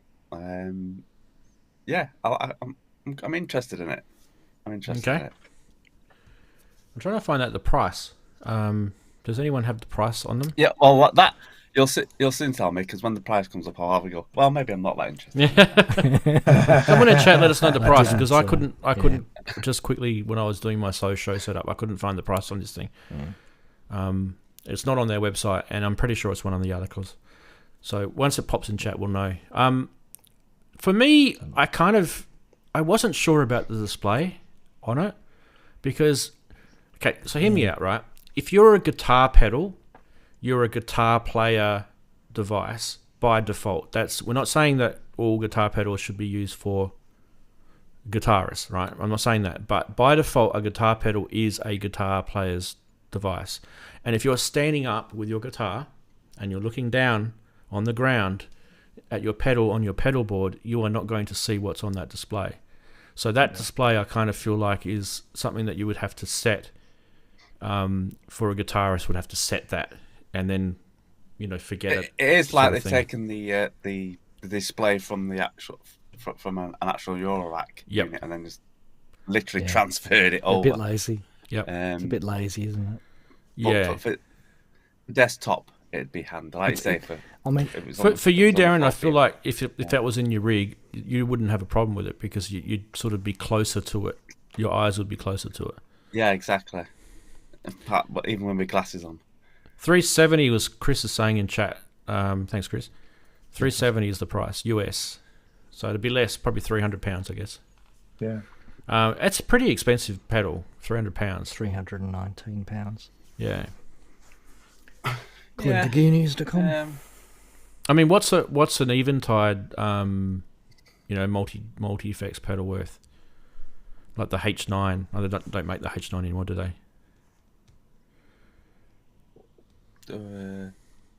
Couldn't tell you offhand. They're more expensive than £300, I'm pretty sure. Yeah, you're looking at 6, I think. Yeah. Anyway, I kind of thought just seating. Yeah. It was interesting. So for me, at the very, very basic level, it's a Eurorack company making a guitar pedal. There are other Eurorack companies that do that, like Dreadbox, for example. Yeah. So it's not new. It's not a new thing, but it's just a cool thing. I feel like Synthotech do it as well. Yeah. Synthotech do. Yeah.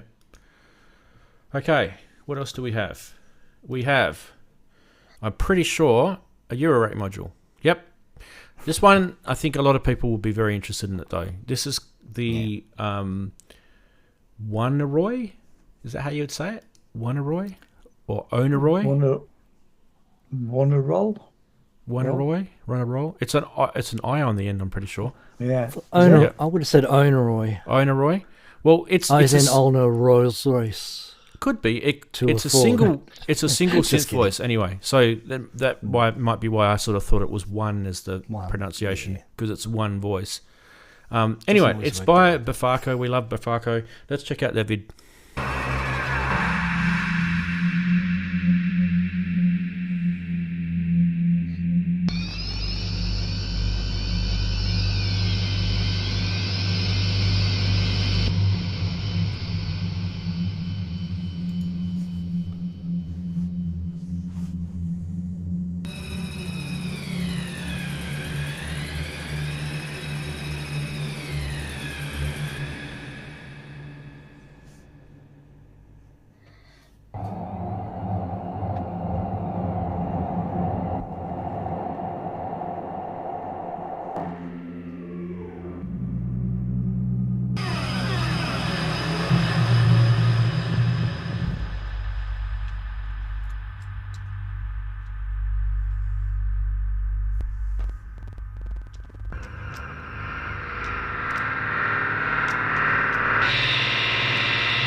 Yep, there it is. It's a digital synth, if you haven't wondered. It is based on the ALM technology. So I think you'd be interested in that, Chris. Yes. Because I think haven't you got something with the ALM? Yep. Yep. Befaco leash. Yep. That's ALM based. So this has got the 24-bit 48K DSP chip in it. 32-bit internal processing. The whole thing about this, though, the video sells it well. If I say this, it's an experimental synth voice. Oh yeah. So it's supposed to be kind of all that wacky sort of stuff. And the guy just kept smashing that random knob, right? Exactly. Button. And really, what that does, it's kind of like rolling the dice in the computer, and it just produces a whole bunch of different sort of weirdness. But there's a bunch of cool features on this thing. There really is. Like, I really think you guys should probably check this out a bit deeper. I wouldn't be surprised if this ends up in a keyboard type synth in the future. So yes, the whole thing is digital. There are 2 oscillators. It has a stereo super saw. It has a detune control with that, which is based on the JP8000. It's then got a 2048 sample-based dynamic wavetable oscillator with an offset, and it has a sine oscillator that supports both. It has, on the sampling side, it has 5-second looper with continuous speed controls, 2 times reverse, 2 times forward, with a pre and post looping section. You can record external signals via your external stereo input. There are 3 oscillators that only have voltage per octave input and an additional with unison control. There's effects. There's a stereo filter with low pass, band pass, high pass, and comb. There is a 3-band resonator with feedback control and tuning. There's a few other things like 2-tap echo and controls for time density and things like that. And hands-on wise, there is a stack of knob per function. So this is not menu divey in any way at all. Yeah, it actually it looks delicious. Like you just want to just go and, you know, touch things and move things. I love the design of it. It looks really, really, really cool. Anyway, over to you guys. What do you guys think? It's another one that I want as well. Partly because of the instant click, insta-buy of that randomized button. Yeah, which I know I'm being manipulated when they do that. But I could just imagine, like, you know, when you've got a track or you started a track and you go, oh, this needs an atmosphere to start the track. Hang on, click. No, that's not right. Click. No, not quite. Oh, that's it. Record. It's just I can imagine using it in that way initially. But yeah, no, it's interesting. I didn't know it was based on the AL technology. This is everything the opposite of what the Lich over there is, which is very few controls. Well, actually, it was a lot of controls at the time. Very few parallel effects because of its limited power in that version. This has obviously got way more power because it's got way more things going on at once. That thing couldn't even dream of it. You have to buy 4 of them to do that. So that's kind of like, that's what I hoped that would be, but it isn't. So this is kind of a bit more, and I think it's because they've written all the algorithms and made it all fit in the code and done all the stuff that you just couldn't do with an open platform like that, which was that was an open platform. So yeah, it's very clickbaity though. I'm being triggered. 400 euros. Here, so. Exactly. Yeah, I'm hoping it has kit form because that'll save me a few bucks. It might. Although that'll being be Befaco. It will be, and I was thinking, oh my god, that's going to be a lot of soldering. But I thought, hang on, the hex mix, is it the hex mix? It's got thousands of components all the same. Hex expander. That's why I bought a pre-built one. Exactly. That's a big job, that one. Yeah, I know. I remember watching a guy on YouTube doing that, and I remember he was like swearing a fair bit. I can't see patch saving on this. I'm just having a look over this, and I'm thinking random. I love that. Power went off. What's it gone? I kind of want. I want a patch saving thing on here. I couldn't see that. It's digital. Why not? Just record it. It should be. Yeah. It should be. Although that was one of the annoying things about the Lich over here is that you couldn't save your patches. Yep. You could save you could load programs into it, and they followed the knob positions. But if you had other parameters, you couldn't save them anyway. It wasn't set up to do it. Yeah, I still think this is delicious. This is a delicious Eurorack. Not everything has to be analog, guys. In Eurorack, digital's got a very, very big place, I think, and this is one of those where it doesn't try to be anything. It's literally they're saying this is a DSP chip. We've written all this cool algorithms for it, and it's making really cool sounds. Go be creative. Yeah, many of my favorite modules are digital. So. Yeah, I like it. I really do. I think 400 euros is, going to be for that fully completed built one. So if you did want to save some money and you're handy with a soldering iron, maybe get the if it's got one, maybe get the DIY kit version. Cool. What else we got? This one is by DivKid. And this is a collaboration with Apollo View. It's the Manic. Now, this is basically, from what I can work out, this is basically 2 VCAs, right? And I'm not going to play his video because I always get copyright claims, which is annoying. But I will tell you, if you do want to check his video out, I'll show it. I won't get a copyright claim if I'm showing it. It's freeze from it. Really, really good video, as always with Ben, because he's like showing everything this module can do, and he's got the Mordax data visualizing a lot of the stuff. But the way he's set up all of the chapters down the bottom, it's not like a manual video, it's like a creative video. Like, hey, what can I do with this? I can have it as a stereo processor, I can have it as a wave shaper, I can have it as a super power processing module, I can do it for input normalizing, bipolar VCAs as a ring modulator, blah blah blah. And so you can just go straight to that section, which I think is super, super cool. So that is the Manic. Price is $359. It is a collaboration with, like I said, with Apollo View modular.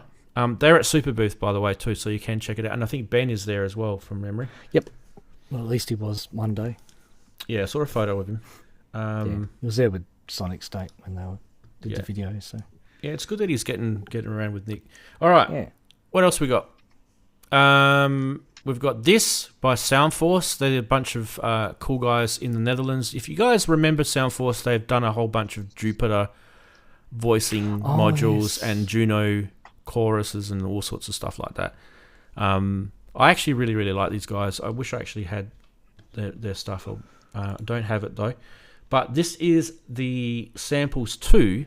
And this is what I love about their stuff, is it's so simple to use, and so it's such a simple idea, but it's genius in that sense. So what you're looking at is the USB input down the bottom for your USB thumb drive, right, where you can load your samples onto it, and it has a 5-channel sample player, and each one of those 1, 2, 3, 4, 5s is your output, and then you've also got a mix as well, and it plays and streams wave audio files directly from the USB memory stick. So that is huge, because it means that you can actually put a really long wave file on there and it will stream it. You could use it as a backing track. You could use it as a backing track. You could use it as a drone sound thing, as a loop. It's super low latency. It's part of the big thing with this. They wanted to make sure this thing was just really, really quick at firing samples off with the latency. So it actually makes it really good for drums as well. And if being 5 different samples, you can use this as a drum synth. Because you've got CV controls. Yeah, I have Samples 1, which is really good, but I'm definitely going to get this because DivKid did a video for this. It's amazing. Yeah, the video is really good. I can't play it. I know, but it's one of his better videos. It's amazing. Yeah, I'll definitely have to check this out then. This is one I missed. They've got triple memory buffering on this, Chris.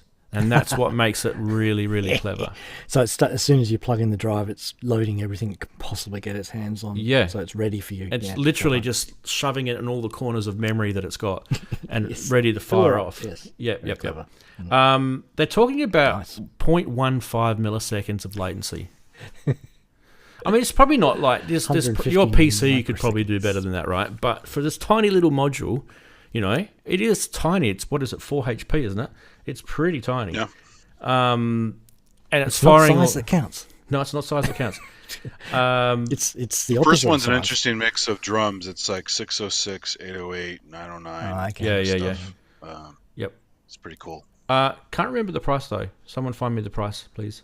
I literally had 20-something products to get on the show, so if I didn't get the price, this is one I missed, man. So I don't know. It's pretty cheap. It's not as cheap as Samples 1, but it's pretty cheap. Someone will find it in chat. Okay, so there's a few other things that this has got before we move on to the next. It's got a few different playback modes. So they're not strictly for drums, as I said before. Samples can be implemented for playback for field recordings, for example, or ambient sounds and loops. The playback modes and other options can be changed with a settings text file. So you would prepare this, right? and then you'd put your SD thumb drive in. Sorry, not your SD, your USB thumb drive in, and then away you go. The mix out is also handy as well. And Okay. It's 199 euros. 190. It actually says it on their website. I should have read it better. Reminds me of some of the modes and the distings. That includes VAT. Sorry, Chris. Go. You go. I was just going to say, it reminds me of a few of the modes in the disting where you've got a text file that describes the contents of your SD card, and it's got sample players and wave tables and stuff like that. Yeah, you can play things in reverse and do all kinds of weird stuff with this thing. Yeah. It's a smart way to do it. Andy, it's available now at Perfect Circuit, by the way. If you guys are in the UK, it's at Signal Sounds. And in Australia, it's Found Sound. So do get yourself... I actually think I might get this because it's 199 euros with VAT. Yeah. We won't be paying the VAT. That's 21% less. What's that? That's going to be... The Australia... Don't forget the Australia tax, though. Yeah, but even still, that's only going to be 10%. That's not bad. That's still fine, yeah. You're probably looking at probably 180 euros our spend. That's pretty cheap. I've got a voucher sitting over there for Found Sound. I Mm. think it might actually cover this whole thing. I think like that just does not take up any room in your skiff. Yeah, that is cool. And it's going to be That's firing a quite whole cool. bunch of I just think that's a no-brainer, that one. You probably think to yourself, why do I need a little sample player in my Eurorack? It's my Eurorack for generating. Performing people love this sort of stuff, so you'll find it. Well, they had one forever. and 2HP makes one that's pretty decent, but it's much simpler, right? And it's so skinny. Erica Pico stuff with the drums module. Yeah. You can use as a sample player as well. There's quite a lot out there, but I just thought that was quite. You know how I said at the start, it's a very simple design. Pure. It's very pure. And that's what we need. USB plug it in. Plug all your patches in. Away you go. You're fine. It's got a tiny little button on it that you didn't see. Yeah, Ben's playing the sounds at high speeds and stuff, and just doing really weird. Okay. Yeah. So. There's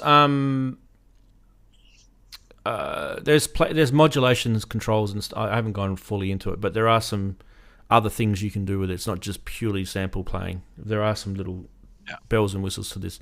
All right, so that's Samples 2 by SoundForce. Good job. This one, we obviously knew about it a few weeks ago because it was leaked. It's now official. The Oberheim TEO-5 is out. I'm sure we've all checked this out, but let's just have a quick look at their intro video just to give them some love. Love this video, by the way.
Oh, enough. I don't want to give it all away. I feel like that is quite a decent sounding Oberheim synth for its price. It's $16.99 in the Euro thing, so it'd probably be similar sort of US dollar mark. 5-voice analog with a bunch of features. It's pretty similar to the Take 5 in features. Chris, you're muted. Take 5, yeah. Yeah. So Probably a good thing. look, if you're after that Oberheim sound and you're on a budget and you want an actual Oberheim brand synth, this is it. This is where you go. Other options are you go Behringer, right? So anyway, thoughts, guys, because this is a keyboard synth. I know the Take 5 was pretty popular, apparently. We may not think it was, but it definitely was in terms of sales, from what I've been told. Yeah, this is more my speed as far as money. The OBXA is too much. Yeah. So this would be something I would get instead. Would you get this, or would you get a Behringer UBX? I don't know. Manny had some good things to say about the Behringer, but some bad things as well. So I'd have to play with it, hear it some more, play with it some more. It's Okay. It's also against size as well, isn't it? You know, the Behringer, it's a lot bigger than that, isn't it? It's, yeah, but I have other keyboards I can plug into it. I don't care about the big keyboard these days. Yeah. Yeah. Well, I mean... Yeah, desktop would be best for me. Desktop version. Did they do a desktop version of the Take 5? I can't remember. Don't think so. I don't think they did. I didn't see one. No. No. Yeah. No. Not yet. It's got everything you'd want, though. I mean, it's not going to be as good as the flagship synths, so don't expect it to do all that. But it has a fair bit. It has effects. It has LFOs. It has pitch and mod wheels, like all the stuff that you'd expect. It's got cross mod with 030 FM on it. It's SEM filters, which is what you'd expect. The only thing that I would question is the oscillators are probably not exactly the same. I'm not sure. Someone could probably tell me whether that's true or not, but they are saying that it's an Oberheim oscillator and things like that. But what that is, I don't know. Oberheim have done this before in the past, right? You guys remember the Matrix 1000? Yeah. Which I have a Matrix 6 on the chip. Yeah. Quite different different. on a chip. Yep. Yeah, very different. I have to say, I'm not good on the name. I know why it's called a TO, because it's Tom Oberheim's initials, but that doesn't seem a great marketing point for me. You know, Make a good just name. a small for a point. car. When I saw the name, I thought it's a bit, Maybe they're doing it. New Kia They're Tio. doing it to honour him. It may not be him doing it. Does that make sense? Oh no, I know it's not him doing it. It's, Yeah. but He supposedly approved it though. Well, who knows? Really? But I have to say, it sounds all right. Sounds big. It does. It sounds like an Oberheim. It's not. doesn't I it? don't hate the sound. So You got that's the the Tom best thing we Sawyer can sound. say, You isn't got brass sounds. You got Syrian leads. Yeah. It's pretty good, right? So it's a one-handed synth, guys. Yeah. We got 5 fingers. Well, most of us do. Yeah. Unless you've been unlucky. It's a one-handed synth. So when you look at that, I like this because it's not a very good graphic, but if you're looking at the fact that you can play up to 5, voices on this, you've got your other hand free to muck around with all those knobs and pitch and mod wheels and stuff like that. Yeah. So it's kind of cool in that sense, because some of the other synths that have more voices, you are sometimes burdened by having to use your 2 hands. Yeah. That's true. now all they have to do is have a tie-in with Jean-Michel Jarre and do Teo and Teo on the Teo. Oh no, that's not a good album. That album. I know. That's what I He's said. not a good album. Sorry. Mental note to avoid that one. Yeah, do not. Yeah. You won't like it. And the video is really bad. You see Yeah. the video for it? Oh, It's very, very bizarre. he has a tendency to go towards cheese sometimes, doesn't he? Yeah, well, put it this way, it's not Wesley Dale. No. It's not Stilton, yeah. Stinking Bishop? I don't know. Yeah. Yeah. I think the price is Eowave. okay. Like Yeah. £1,500. Yeah, Hmm. $16.99. It's the right price bracket, isn't it? It's probably about $3,000 in Australia if you're an That's Aussie what you watching the show. expect for Yep. Which is not the bad. name, It's know. not bad. Yeah. We really get the raw end of the deal here for prices, though. Okay, Yes. let's keep going. We have to talk about this because there's two people in this show that have bought these already. Bought this already. What is this? Okay, so if you guys know about the Behringer 2500 modules,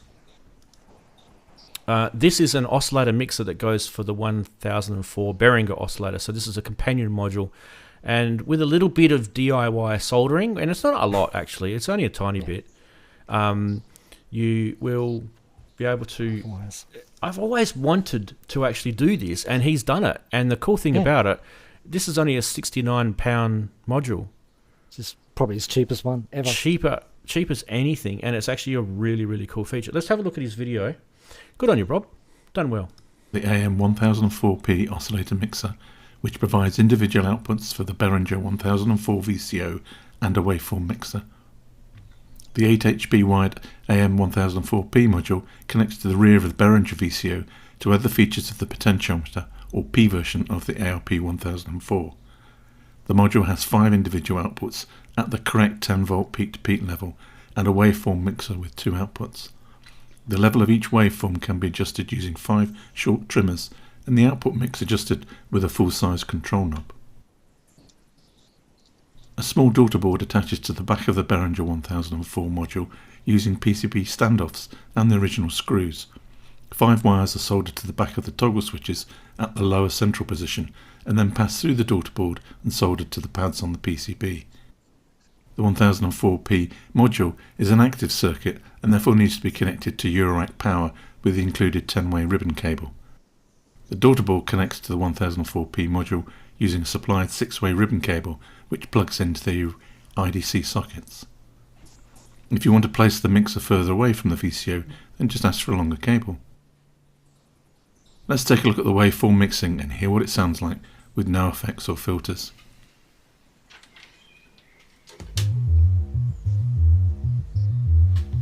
So this is the cool part. You've now got direct access to all the waveforms.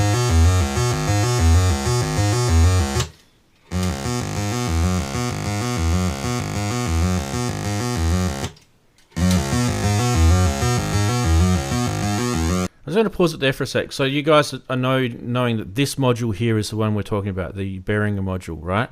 And you can see down this side here is your waveform selector switch. So in the Behringer module, all you can do is turn them on or off or have them inverted. And then you'll hear the mix of whatever that is at the bottom. So you were actually never able to actually simultaneously listen to all of these waveforms. However, the oscillator was continuously producing those audio. So this module enables you to actually pipe out simultaneously all the different waveforms. And on top of that, you can also mix it. And you can actually mix it with some attenuation, which is something that it desperately needed. So you probably would have noticed just then, as he was switching through those waveforms, you would have noticed a different amplitude. That is something that is desperately needed with that module. So if you ever did patching with the 1004 and you decided to change the waveforms, you literally would blow your VCA just about. So to me, it serves multiple purposes, this module, and it's a complete no-brainer. I wouldn't be surprised if this guy's going to be inundated selling these because it's not a massive job. Like anyone should be able to solder 6 wires. It's not really that hard. I can tell you the first 10 sold in probably an hour and a half. Well, that would have been because you and me. Well, no, this was before I pressed the button. Yeah. Because what happened is that they went down to 1 and then they jumped back up to 8 because he was obviously building some as he was selling them. Yeah. Clever man. Yeah. So, but the floodgates, I don't think, are still quite as open. I think the people who got exactly what this was for and went, yes, please. Genius. Genius, right? Yes. Now, yes. I don't mentioned use that A word. fun thing on the picture you shared there, I haven't seen those stackable right-angle cables. That's kind of cool. Have you seen a lot of those? Yeah. In your picture you shared? Yep. That's pretty I cool. have. I haven't seen those. Yeah. All my stackables are straight. Not those. Sorry, in there. That. Yeah, the blue guy right those there. ones, yes. Yeah, that's cool. Yes, I've got them as well. Yeah. I forget the company that does that, but they're definitely around. Chris has got some. Yeah. I've got the tip-top ones, which are different. Yeah, there you the go. straight tip-top ones, yeah. Yeah. What's the company, Chris, that do that? While he finds that out, we'll keep going. Now, just quickly... Sorry, Vance, the UK stock of those modules sold out in seconds, I would imagine, because there aren't any, because I tried to get one. Yeah, just saying, they absolutely, I don't know how many there were, obviously, but I got a message on the link saying I had no internet, and when I got internet, gone. Just put your name down for the next lot without, any time scale. So trying to collect them. I've got the 1035, 1042. Yay, you're doing better than me. 1047K, which I think came out a while back. And I'm trying to pick them up one by one, but it's going to take a time. I'm just on their website now, Keith, and they are showing that they're showing them in stock right now. The 1004P. Well, I'll have another go then, but I'll paste the link directly into chat so you guys can go and spend a lot of your money with him. There you go. That's what I'm trying to do. At the moment, the only two things you can get with the 2500 series is the 104 triple VCA, which you just showed, and the 1004 oscillator mixer. 1004P, sorry, I should say. So yeah. Chat, links in chat, go buy it. No brainer for me, complete no brainer, genius module, and all the 2500 stuff he's doing at the moment is what he calls the forgotten modules. So these are modules that were originally planned to actually be expanded for the 2500 series synthesizer, but never made it to market because obviously ARP parked the 2500 and they went down the path of making the 2600 and all sorts of other things. So synthesizers evolved in that period.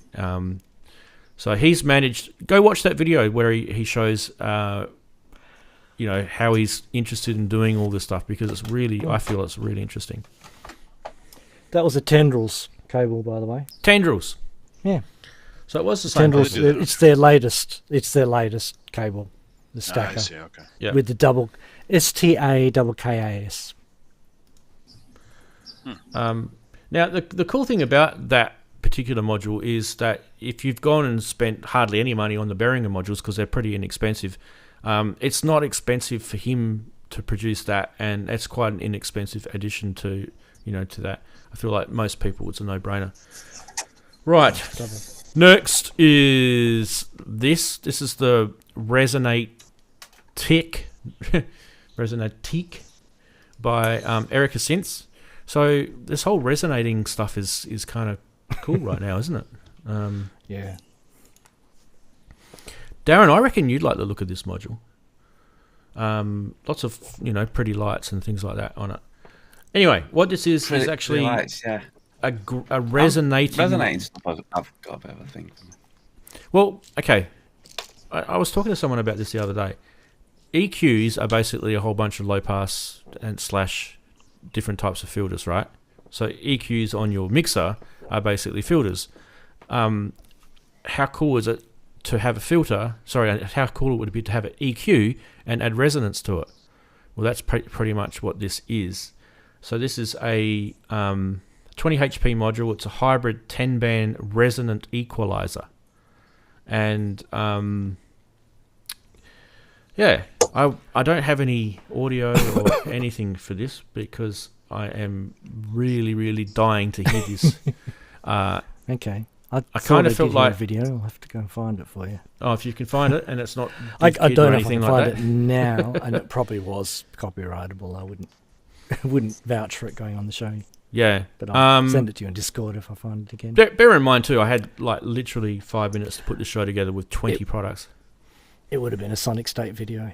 Oh, okay, I can't show that. Exactly. Unless I get Nick's permission, and I don't want to annoy him while he's busy at the moment. Anyway, Well, he's busy. Yeah. Yep. I understand. He gives me permission. Don't worry about that. That's not the issue. Cool. Anyway, so it has patch memory as well. So it's really interesting, this module. So you can settle the stuff, right? And it's resonant based EQing, which is a different thing that you guys are used to, and you can actually save it and recall it. So this is cool. I'm very, very interested in this. We don't know prices. All we know it's 20 HP module. I remember the demo I can describe. There was a lot of drum and bass. Basically a lot of drum and bass. So I mean, people who know the drum and bass genre know that at some point in time, running a break through lots of different resonant filters and changing those combinations of resonant filters at specific parts in the bar was sort of how you could sometimes perform that kind of music. I love that. That was what the demo was. So it was that kind of thing. Yeah. Okay, cool. Yeah. I mean, one of the things I do with my music is I put drums through a phaser, which kind of gets that same sort of resonant effect, right? A resonant packed phaser, that is, and it catches different drums as it goes through the different frequencies. Yeah. So I guess this would kind of have a similar sort of effect. It's performable though. Yeah, which you can control more, which to me really interests me. So I had a feeling that that's what it was, because one of the things that I hate about putting my drums through a phaser is I can't control the scope as much. You've basically got an LFO or a modulation source that controls how the how the phaser sweeps through its phase, through its stages, I should say, right? Whereas this, I kind of feel like you've got more control over the frequency ranges, because it's 10 bands, right? So you can, by the looks of it, you can control with CV each of the bands. Yeah. I didn't get crazy see with the phaser live. Just get the timing right with the knobs and stuff. So yeah, I wasn't sure when I watched them. I wasn't sure if the frequencies were automatable. I had a feeling the frequencies were actually trimmers, and that it was the muting or the volumes that were automatable. But I don't know. It could be. It was a pretty short, it could be pretty short video. So yeah. But yeah, they're saying that they've got out. analog and digital control over each. So that means that there would be a digital controller, but an analog signal path on this. Yep. Okay, I like that. Yes. That's even cool. That's how the Moto Mouth, which is that 3 resonant filters, talk boxy type module I had was. Yeah. It was constructed out of digital resistors, where the actual circuit was fully analog and it was just a digital resistor, which is a different way from doing it from the way we normally do things now with DACs and things like that. It's kind of a odd technology. Not used very often, that technology. Now, going back to that graphic, this is why I thought Daren might like this, because there's also another mode on this. It actually features a spectrum analyzer mode. I like spectrum analyzers. That's it. Everybody likes the spectrum analyzer. Yeah. You can never go wrong with the old 80s style EQ, dancing nice, around as you listen to your music. We usually love the 28 band one, or 128 band ones, don't we, these days? The old techniques. 60. Oh, no, I will accept 64 for each left and right. And you accidentally knock one of the sliders. Oh no! It's like that scene in Risky Business where he pushes all the fingers out. Oh yeah, I love that. Yeah. Great movie. There's a nod to Tangerine Dream there. And then his dad comes up. There's a preponderance of bass. What is wrong with my thing? What have you done? Yeah. Okay, so we should keep going. That looks like a really, really interesting product from Erica. This one came out as well, Black Corporation, with Eisenine or Eisenin. This is the Mark II. Now, and obviously the thing to note here is the breakout box on the right-hand side. So you've got your voice, your synth voice, which is based on the actual Eisenin synthesizer, which they do, which is a Jupiter 8, by the way, if you're wondering. Yeah. Okay. Yeah, so I thought colouring. It's supposed to be pretty accurate too, from what I've been told, for people that have got one of these to a Jupiter 8.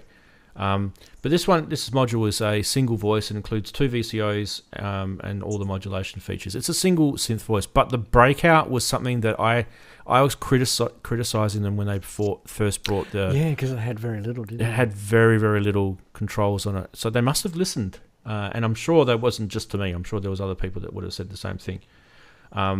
You're looking at a total combination of around about $1,300 US for the two together. So $9.99 for the synth voice. This is all fully assembled, by the way. You can buy these in kits, and $2.99 for the expander. And they start shipping in July if you want to get one of these. So it's a pretty pricey synth voice, but it depends on how, I don't know, how much are you into the Jupiter 8 sound? You know. There are alternatives for Jupiter 8 Eurorack components, of course. Yep, there's AMSynths two companies that do it, and then we mentioned one earlier in the show with that. That's right. Sample module. So. Oh yeah. Yep, the Netherlands-based one, SoundForce. SoundForce. Yep. And there's also another one that does the Jupiter 8, and I forget what they're called. Their name is something like Jupiter 8 or something. It's very similar to that. I'm just trying to think of their name off the top of my head. Someone in Modular Grid can quickly look it up. So yeah, they're not the only Jupiter 8 module on the market. And there's also Jupiter 8 filters that you can get as well, because I kind of feel like, for me, you have to get the oscillator right, because I've been told off before by, for example, the MKS 80 is different to the Jupiter 8. Yeah. And I never knew that, and Kent schooled me on that one. So, yeah, you've got to get the oscillator right. So does anyone know in chat, does this Black Corporation version, do they get the oscillator right? Is it exactly the same sort of chip configuration, that Roland used originally? It's a very, very loved synth. So for a lot of synthesizer aficionados, they would be very... you want to be very careful getting that right or wrong, wouldn't you? Do we know how much it is, Ranz? Yeah, I mentioned before, $9.99 for the voice, and the expander is $2.99. So $1,300 for the two together. Okay. Just to give you another look at it, that's what it is. I love the Japanese writing on it. I think it looks cool. Yeah. Didn't they do your Rachel module as well?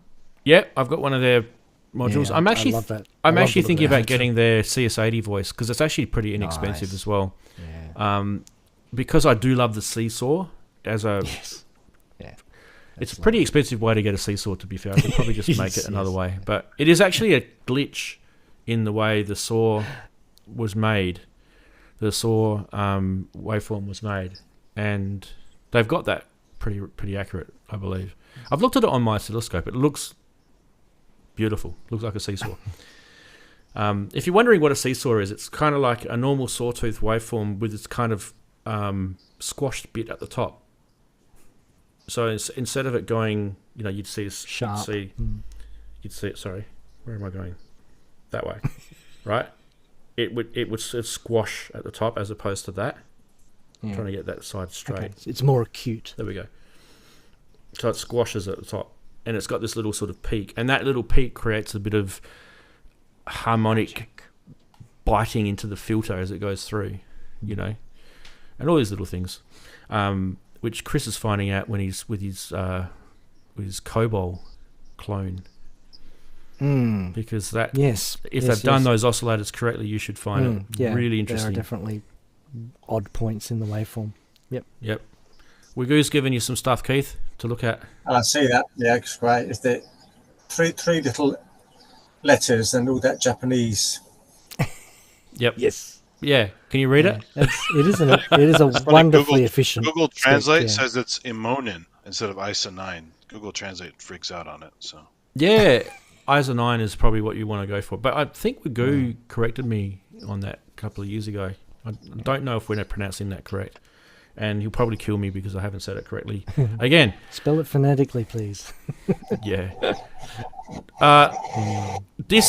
So when I'm collecting all the information for this show, I'm kind of collecting it in order that it comes across my desk. So that's why it's taken us so long to get to this. And this is a pretty big announcement, just quietly. UDO have made some really big flagship synths. And I had no idea, and I reckon a lot of people had no idea that, other than those who had NDAs, had no idea this baby was coming out. Who's excited about this one? It's called the Super 8, if you're wondering. It's by UDO Audio. It's a 16-voice bitimbral hybrid synthesizer with polyphonic aftertouch keyboard. It uses that what do they call it again? The bimonial or something? Binaural. Binaural. That's it. Binaural sort of oscillator processing, which is pretty cool. It's like an analog and digital engine in this together. Unlike the Super 6. It has 16 voices, and so it's probably like an upgrade to the Super 6 as such, which Richard was talking about before, or someone else was talking about before, about how everyone seems to be doubling and making their the bigger ones. Yeah, this is in that category, isn't it? Yep. It's also got the UDO stuff sounds poly great. aftertouch. I think it's also got the new poly aftertouch keyboard, doesn't it? Yeah, it does. It has a poly aftertouch keyboard, but on top of that, I kind of feel like there was something. When I was listening to the sort of all the Superbooth talk about this thing, and one of the things is they were talking about this super saw voice in this, because don't forget this is a hybrid, and it's producing. So the super saw on this is 6 super stereo voices. Okay, so does that mean this thing gives you 32 voices in that mode? Well, the thing about a super saw is that it is a fixed spread. Yeah. Yeah, you basically dial the which you spread. can detune and all that sort of stuff, apparently, as well. Yeah. But, I mean, that thing is going to sound insane. Massive. You can imagine the old THX movie sound? Oh, yeah. This? Yeah, that's poly... well, not poly slur. Oh God, we talked about this last week. The many different ways of describing portamento. Polyportamento was what. Polyportamento, THX, yeah. So basically, am I the only? Sorry, go on. Go no, on. go. I was just going to say, am I the only person that thinks it's ugly? Probably not. It's not the prettiest. Clinical looking. Yeah.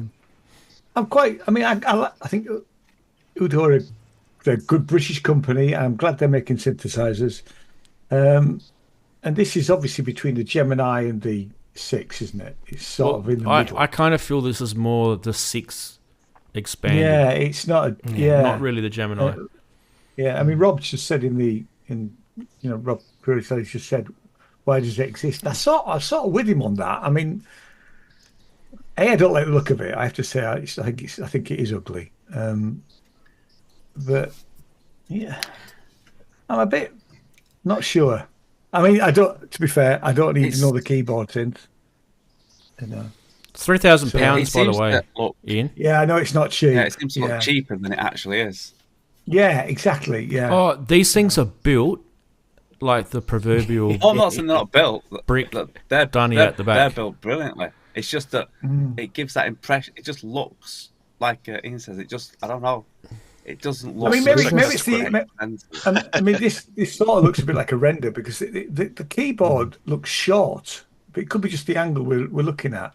Oh, they're just really bad photos, I feel. Yeah, it's a bad angle. And I'll probably get to... It's probably beautiful in its, if it's in real life. Yeah, you might be right. Yeah, a lot of them are like that. Like they're really odd in the pictures, and then you get them in person. You go, that I don't know where I got that impression. This looks completely different in person. I'll tell you. I mean, you got those people complain about the polyphony of a Prophet 5 or even some 6 voice thing. So that's why they made the 8, because 8's the magic number, right? Yeah, I thought 3 was the magic number.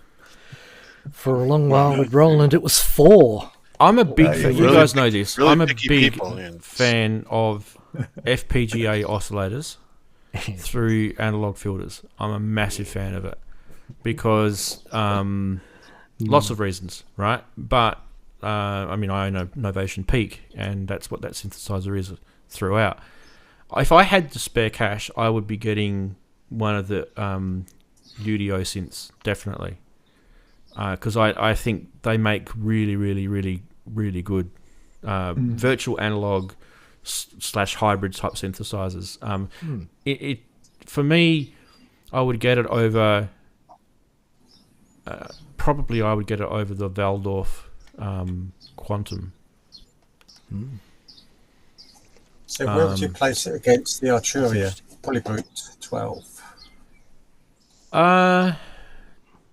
Because that's got different. I kind of feel like if I would probably own both, Keith, if I had the money. And I'm not being because silly, but different sonic. I feel they're different sonic. I love that brute sound, as I mentioned to you before. This is going to be more. This is probably going to be more a Roland sound. Okay. I feel like it's not purely Roland though, because it's based on FPGAs and there's a whole bunch of other things this can do. But I kind of feel that's heading that way, slightly. It's probably not. Yeah. I'm probably not doing any justice by saying that. Anyway. But whereas the Brute has probably got that because it's got the Steiner Parker, it's got with that oscillator, the way the VCOs can mix, and you've got the Brute's selection in them as well. So it's kind of like they're really kind of unique. There's no other synths that do that. You could probably do it in an FPGA, but it won't be analog. They're VCOs in the Polybrute, mate. So they're real analog oscillators. So yeah, I honestly think if you're definitely loving the sound of this synth and you've definitely got the money to spare, I'd jump on one, because I don't think they're going to have thousands of them available forever. These things, so.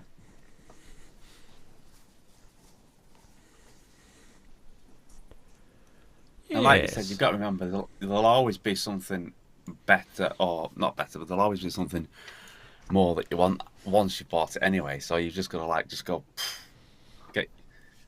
get what you like, what you think is going to be right, because there's always going to be something better. There's always going to be something that's like the thing. You could on the laptop. Yeah, you could just waste time not buying things because we're not, making music. If you just wait for the next version to come along that's better. I mean, it's a difficult thing. I mean, there are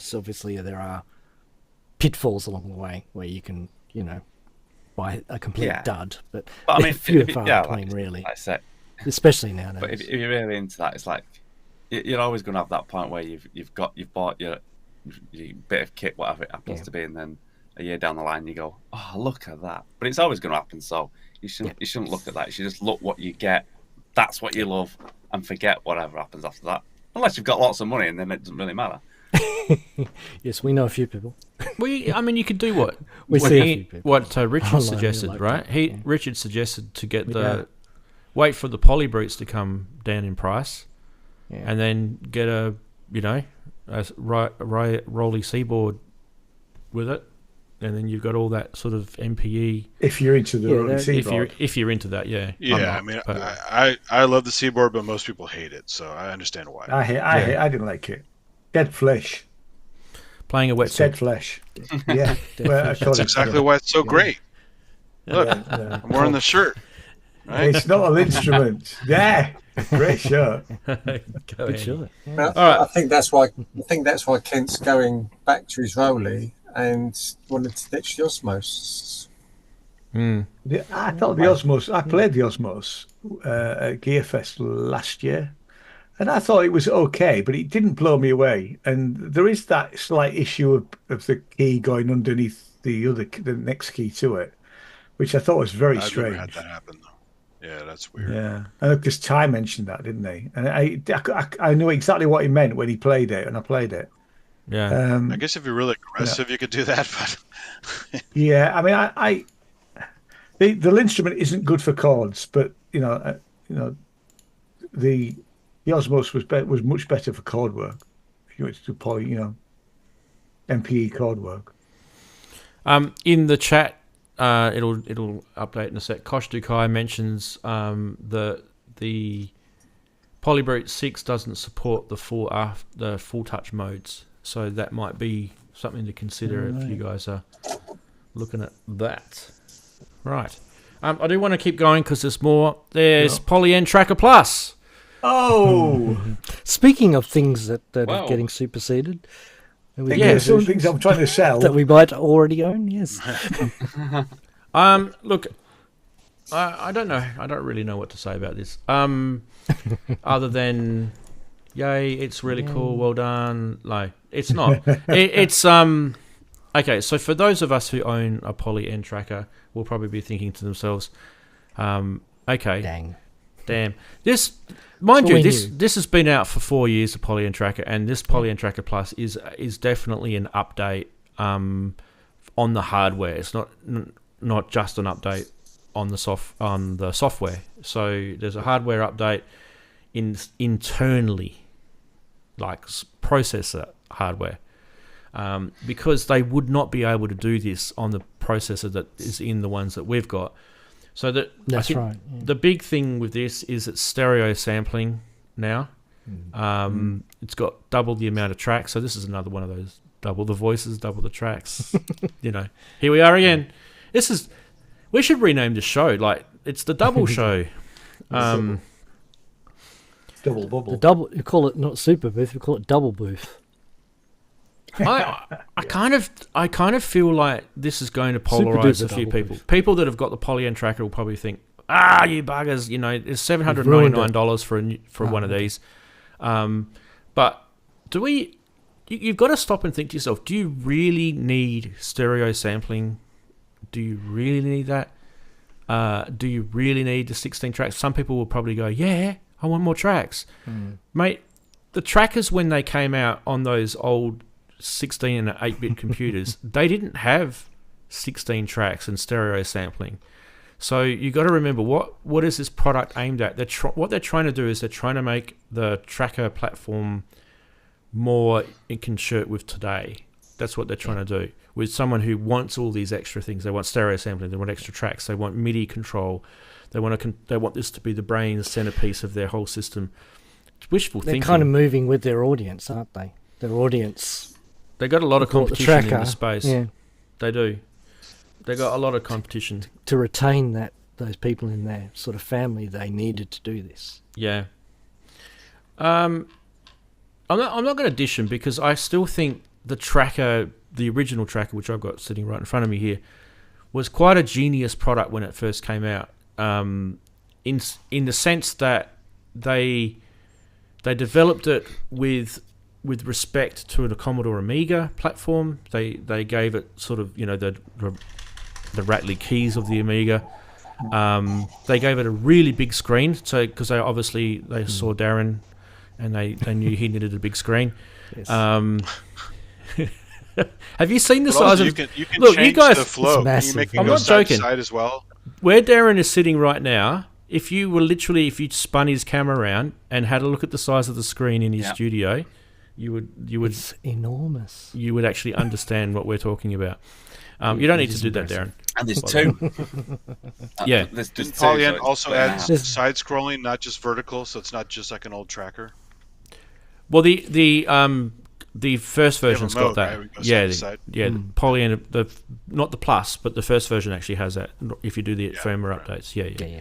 I haven't tried that yet. So what this doesn't have that I couldn't work out is the thing that frustrated me about the original, and that is that there is limitations to the sample,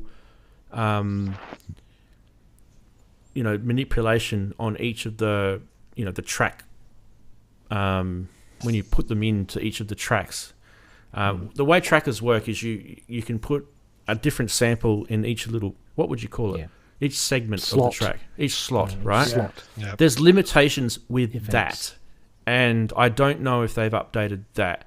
And I felt like that, to me, would be more important than giving it stereo sampling and 16 tracks. Yeah, and they tried to get around it by record. If you plug in a MIDI keyboard and play a chord, it would do it, but it would take up 3 tracks on the track. Yeah. Yep. So they were already realised they had to sort of deal with it, but as I said, they did it. Well, that's how Electron does the Analog 4. It's for monophonic tracks, so you're stealing, stealing, basically. Yeah, voice stealing. Yeah, and similarly, when it comes to stereo sampling, the Electribes, the E2Ss, stole 2 tracks as well to do a stereo sample. So it's anyway, there's different ways of doing it. If you haven't bought a Polyend Tracker, you're probably lucky because now you can get a Polyend Tracker Plus. But there'll probably be a Polyend Tracker Plus or a Plus 2 Plus. That's what I was thinking. Look, Electron do this, Akai do this, heaps of companies do this. Don't poo on them just because they do it. This is the evolution of a hardware manufacturing company. Apple do it. What version of iPhone are we up to now? 15, 16? Exactly. Right? So don't poo on them because they're doing it. Hardware has to evolve. It has to, go to the next stage. People have been pushing them to improve this product, and they couldn't improve it on the platform that we all own, which is the original Polyend Tracker, because it's limited. But I actually love the limitation of it because it nods back towards what it was originally supposed to emulate, and that was the old 8-bit, 16-bit tracker programs that you made those fantastic mod tunes in, and you can on this without a problem. So you may not need... In fact, you might find that the Polyend Tracker comes out on the market and a whole bunch of people sell their Polyend Tracker, the original, for cheap. So you might be able to pick one up cheap. Yeah. Don't say that. You might be able to pick Ian's up for cheap. Oh, don't say that. I've already just dropped the price of mine. Oh, Ian, I'm sorry, mate. I'm sorry, mate. You didn't get along with it. Sold it already. Yeah, we're sorry. We thought you'd sold it. Yeah, that's just the way. That's the world. That's fine. It really is fine. Ian, was it a complete nightmare or just not that fun? I just didn't really. It wasn't a nightmare, and I won't get the time back. That's the main thing. I spent so long learning the damn thing. I just didn't really enjoy it. I just didn't really get it. So it is nothing about wrong with it. It's about programming, really, isn't it? Yeah. It just wasn't for me. Yeah, it just wasn't for me. Fair enough. One thing we can all bet on safely is that Ian won't be buying this product. I am definitely not buying this product. Okay. If I am, shoot me. Guess what? We've reached the last product. Hooray! Well done. This is just hot off the press. Intellijel have just released this. This is the Metropolix Solo. And what you're looking at is the front and the back side of this product. The reason why I reckon they've introduced this is because the the Cascadia is a standalone synth, box thing, and they want. I feel like they want this Metropolix to be a standalone box thing as well, because the Cascadia doesn't have a sequencer. So let's have a look at the video, and you'll definitely see what I mean. What the hell did I just do? Did I just lose that page that I just had? Here we go. Right, here we go. Let's look at this.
Well, it's a great little video that was. I loved it because it's just showing the product, and we look. Yeah. This is not really anything new. This is just a Metropolix in a box, really. Yeah. He didn't even move one of the sliders. That's very restrained. Yeah, very restrained. He did some menu diving. $6.99 Yes. if you want this. By the way, Metropolix Solo is $6.99. I So think is a lot it of people will just- go for it. Is it just the module with a Yeah, I nice like chassis? In a It's box. the module in a box with the power supply, pretty much, and the I/O at It's the cool back. when you see all So the HP in your that's- case. Is that, in other words, it's exactly what I did with the 960. Yeah. I put it in my own box and gave it a power supply. Yeah. Cool. What So I would like love, that kind of thing. I know Intellijel do watch our show, and by the way, I love this. This is a great idea, and I think it's genius. But what I would love Intellijel to do, and they're probably already doing it, is to make a new version of Metropolis or Metropolix, but have it so that it does a lot more tracks, and because I think it's only 3 tracks. Is that right? 2 tracks plus a modulation track, if I remember rightly. Yeah. Yeah. And what I would like is for it to do a lot more, like maybe 8 or whatever, and have some, take a page out of maybe Pamela's new workout and have some MIDI I/O in it as well. USB host. Yeah. And That'd be nice. and then they've truly got a little standalone sequencer box that I think a lot of people will gel with, because the whole 185 sequencer it's genius, really. It's based on the Roland 182, but it's genius, right? So I think a lot of people will when it's not Eurorack and it's something else that they can add to their desk, that they're not really is stuck with Eurorack, it's going to open up massive markets for Yeah, I was them. going to say, this is a very smart move from Intellijel. That's why I bought the Dev for Dark Time way before I got into Eurorack, because I could just take it anywhere and hook it up. And Yeah. I would love to own the Cascadia. I just don't have the money right now. But if I had a bit of cash lying around, I'd get the Cascadia, because I love what they've done with that. It's it's really just like if you guys are scared of getting into Eurorack, get a Cascadia. If you want that kind of Eurorack sort of experience, but you don't want to have to ever update it and things like that. Experience, but none of the pain, maybe. Yeah. Or some less pain, at least. I think Andy and I were talking about this when it came out. It's actually really cheap for what it is, what's in it. If you were to buy all these as separate modules, you are really going to be... Robbie's just joined us, by the way. I think he's in Berlin, isn't he? Yep. There we go. He's in. We can get him. We'll get him down the bottom. Let me just fix this so we've got him down the bottom. We've moved the chatties across one. Robbie there. So he's going to be there. Or is he going to be there? He's going to be below you Okay. when he decides to sort himself out. So guys, tell me. Metropolix. Hey, Robbie. Hi, Robbie. You're in Berlin. What are you doing? Can you hear us? I think he's just getting himself sorted. We'll come back to you, bud. When he gets himself sorted, give him a chance. No audio from you yet, buddy, but I definitely have it on my end.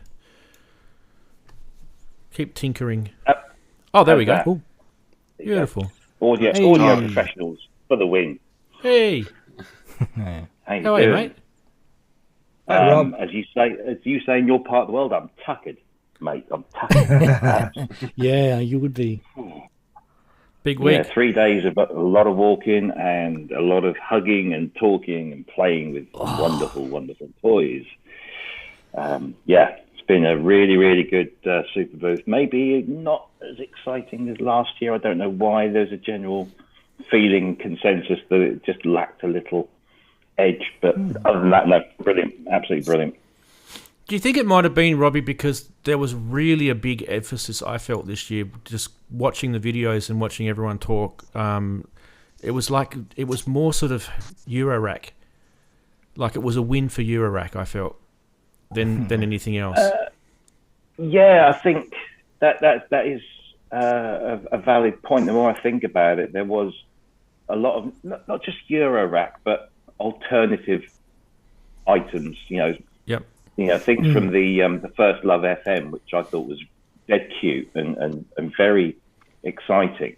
To things like the Polyend Plus and lots of wonderful gadgets, but there didn't seem to be a huge amount of keyboard synths, which is obviously what I'm looking for. And apart from Polybrute 12 and the TEO-5 and the UDO stuff, or UDO or whatever, there wasn't anything earth-shatteringly new. And I just wonder if that's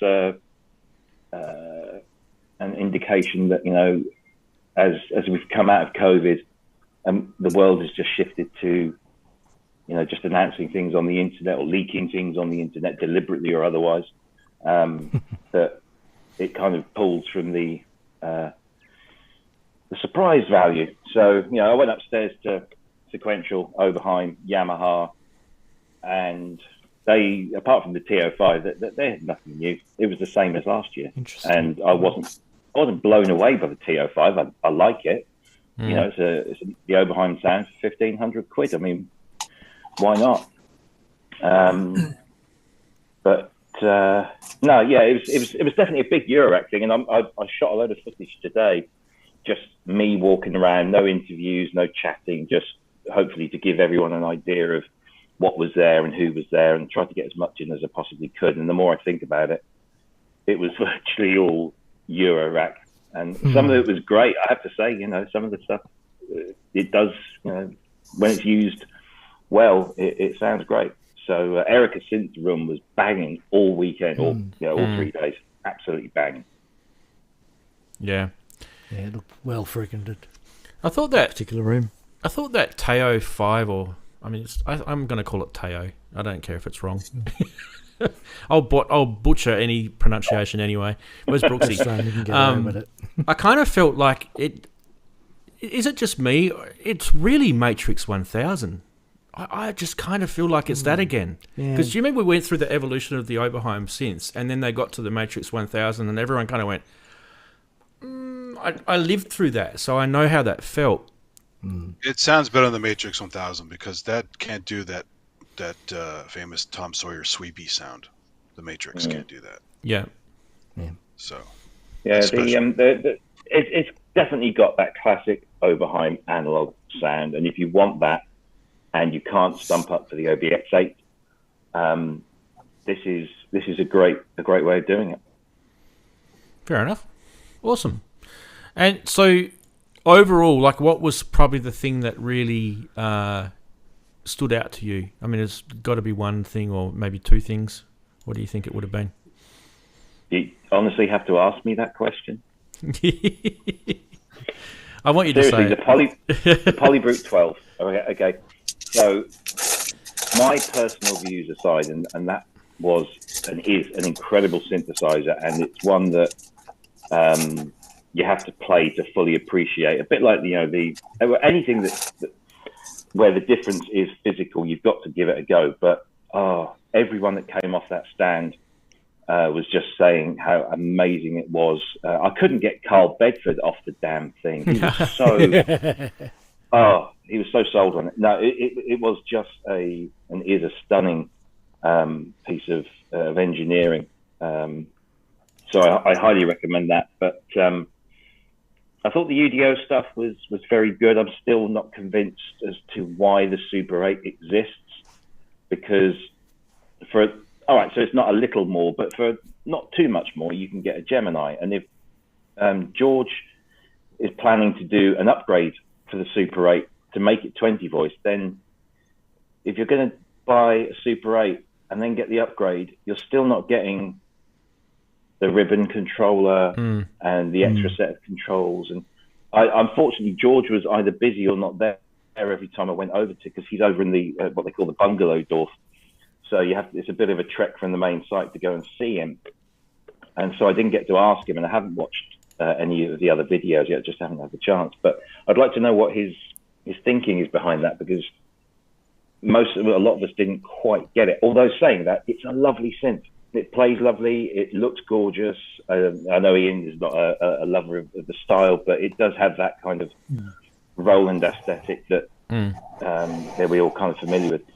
And George is a genius. He makes great instruments, and we should support him. I just hope that this isn't a knee-jerk reaction to the issues that there were with the Super Gemini, and George has gone, right, well, we've got all of these components and we're not maybe selling enough of these Super Geminis because either they're too expensive or people have put off because we've had issues with them, and that this is just sort of a knee-jerk. I don't think it is. I think it's too soon, but I wish them well, and I hope that it is a great synthesizer. And as you were saying earlier, because I've been watching all the way back from Superbooth. You were saying, Ranzee, that you have a real big thing for FPGA oscillators. If that's your thing, then you're absolutely going to fucking love this. Yeah. So, I mean, I kind of feel like that's Daren. I'm on to me.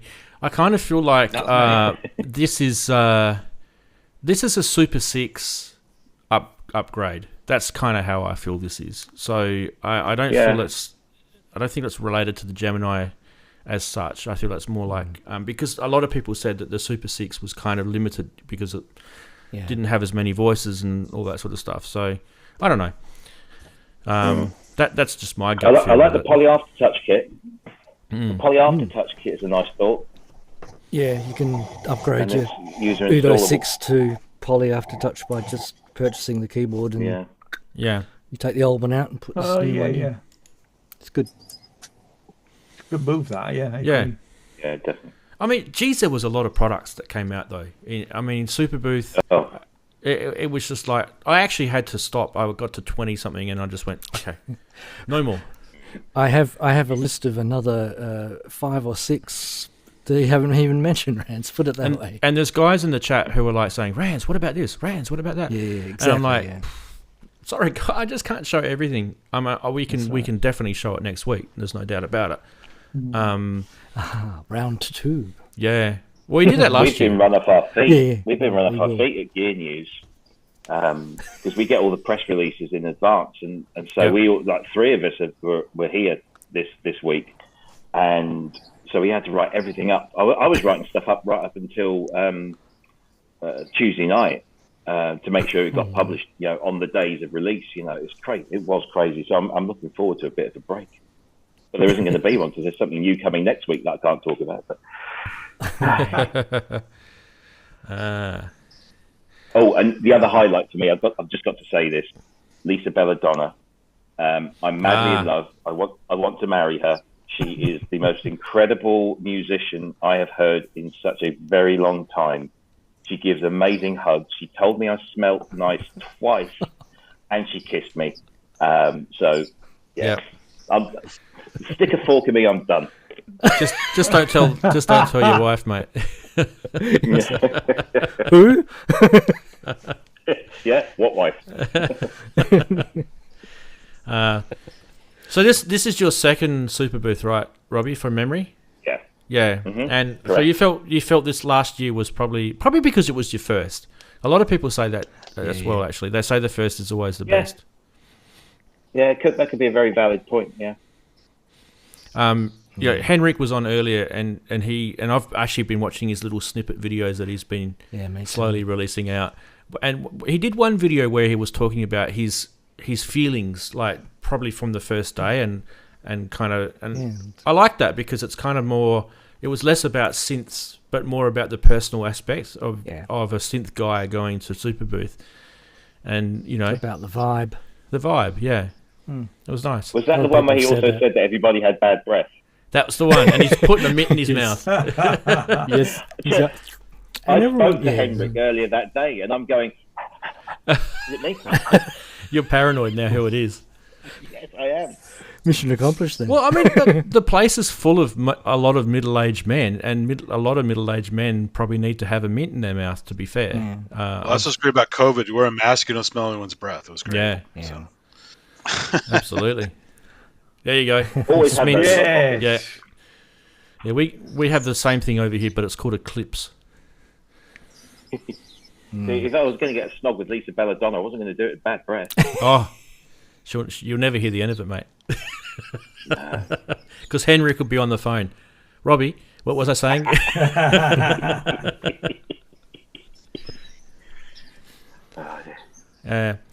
This show, we're not going to do any price watch. We're not going to do any of the other crap at the end of this show this week, because we just we had 15 times as many products as we normally have.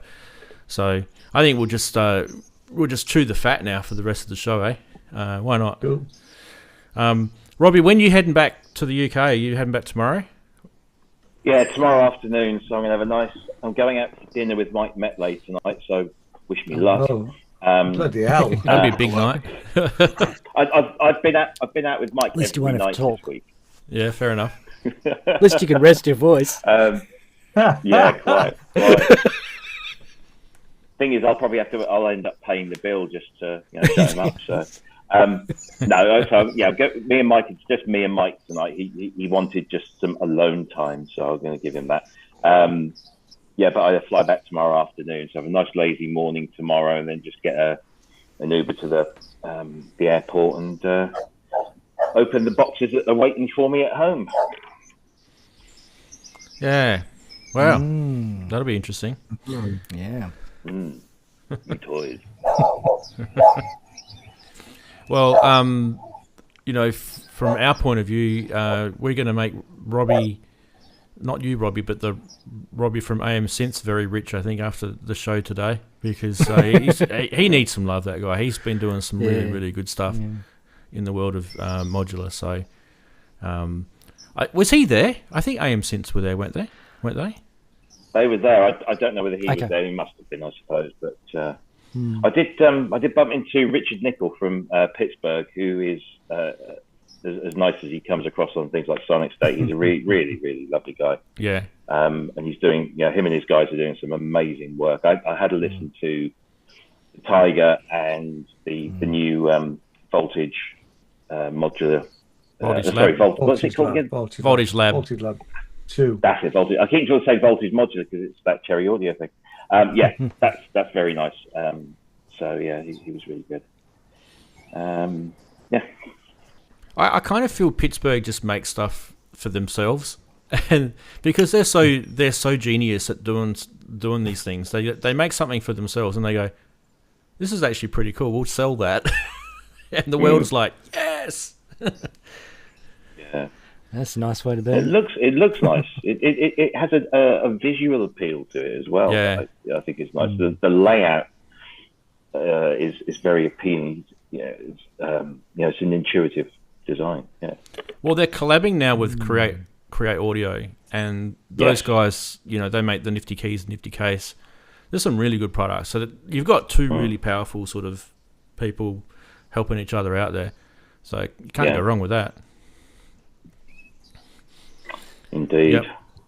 Yep. Was there anyone at the Superbooth this year that you thought, these guys are here? That's new. That's cool. Anyone sort of in that regard? Well, the guys from First Love, they're a little Icelandic new company with the First Love FM. I don't know if you covered that at all. It's a little tabletop FM synthesizer with a 7-inch touchscreen and just a few arbitrary knobs and buttons on the interface. It looks like a giant Game Boy. And they were so enthusiastic, especially you go to a stand that's selling an FM synthesizer and you expect them to be ready for the hard sell, but they were just like, oh, look how easy it is to get something really interesting very quickly just by dragging and touching a few things on the screen. They were a nice little breath of fresh air, and I wish them all the luck in the world, because if they do get funded and release this, and it's not going to be for about 18 months, I reckon. It's going to be a fun thing to have around. There was a lot of fun stuff there, cool things that just looked like good fun. There was a guy walking around with this wooden box, and it was electronic, but he was walking around the park in his bare feet playing stuff. It was, weird but lovely. Yeah, let me think. Trying to. Did you see the Melbourne Instruments stand? Yes, I did. Yeah, the Delia. Yep. Yeah. Keyboard. Yeah, version, that looks nice. I couldn't get close to it, unfortunately, which is probably testament to how interesting it is. But yeah, it's more than just the Nina with a keyboard, for sure. And what I heard was really good. What's the other one that was there? Was the one I couldn't find? I was going around everywhere, and they must have been tucked away. Was and the name escapes. Was it the Art? It was that French tabletop thing with the sliders and the MS-20 filter. The Art. Featured it on. No, it's three letters. It's like Art or some. I'm sure somebody will pick it up. But I really wanted to see that and play with that, but I couldn't find them. And every time I sort of went on a wander, because you're bumping into so many people all the time, you just kind of get distracted and then you forget and it's gone. But that's definitely not the thing that looks like a pizza box. Is that the thing you're talking about? No, it's all sliders. I know what he's talking about. It's all sliders and stuff. It's really nice. Yeah, so you got these sliders. Right, yes. Oh, the French one? Yeah. Okay, I know what you're talking about now. Yep. Yeah. Okay.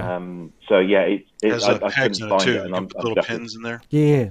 Yeah, I know the one with a little pin matrix. Yeah. We showed that. He's definitely there because he sent me an email. Yeah, He's asking me if I was going to go. Yeah. I'm like, yeah, no. This year, Vincent. I think more Vincent's than his name. Year. His name's Vincent, and there's two Vincents actually. Yeah. There's Vincent 1 and Vincent 2. Yeah, sounds like my workplace. But there was a lot of companies like shoved in corridors, and I don't know whether that was because they were late or whether they couldn't afford a main thing. But Groove Synthesis were there, and they've got the new sampling feature with the third wave, which is brilliant because it's old school, simple sampling. They've really, they've embraced that, the fact that it's just basic stuff, and it sounds amazing. They've got some really good demos there. Kurt Kurosaki was there, who I've known for like 20 years. I've never met him in real life, but we've been friends for like decades, and so he's there, and he's on the development team, which gives me great hope for the future for that thing. And Bob Coover was there. Right? Yeah, Pef, that's correct. Yeah. And Bob was there with a broken thumb. He'd come all the way over with his broken thumb. But his infectious, his enthusiasm is infectious. It was brilliant. And Modal were there. Oh, good. Hey, and good. And everything is slowly but surely ramping back up. And I had a really long conversation with Christian about what happened, what's happening, and the vision for the future. And they will be around. They've got new stuff. They've got the old stuff. They're going to build the old stuff, or the current stuff, should I say? And there's a possibility that some of the old stuff might come back, but I'm not saying any more than that. Oh, nice. Well, maybe even some of the old staff might come back. Well, that's one of the things. That's one of the things he's doing. I mean, nice. There was. So Barry was there. Barry's the guy that I used to deal with beta testing and stuff, and he was there, and he was telling me that him and Christian and a handful of other people have been working their little butts off for the last 18 months to keep the nose out of the water. Zero pay. Oh, so, wow. Absolute credit to those guys for doing it, because it's paid off. And they knew exactly what they had to do, where it had to go, how it all planned out. And the company that's come in is the company that was working as their manufacturer anyway. Yep. And they are the same company that make Native Instruments hardware. So it's not, it's going to be the same quality, but there's a big vision there. And it's just, it was a little bit emotional to know that they have survived, because they're a great British brand, and deserve to carry on. So hopefully that'll put some people's minds at rest. Oh, and the thing is, they're making some extremely good products, but they're so cheap. Like, the Argon, the Cobalt, they were just so cheap to buy, and they're top quality. So yeah. You know, if anyone doesn't have that, they should get it. Yeah. Sorry? On the bucket list. Did you see On the bucket Chompy? list. Yeah, Oh, Chompy was there. Yeah, Chompy was there, yeah. Yeah, they were there. The Wofi, the Wofi You mean Fisher Price? As well. Oh, right. Yeah, I kind of Wofi was there. I gave Chompy a little wider berth because I thought they might recognise me and have a go at me for taking the piss. They didn't have any fruit. Yeah. They didn't have any fruit You're on to their throw hit at me, list, did Rob. Wagoo's reminded you of the name that you're talking about is Cymaformer Alt ALT. That's it. That's the name. Yeah. That's the one. Yeah.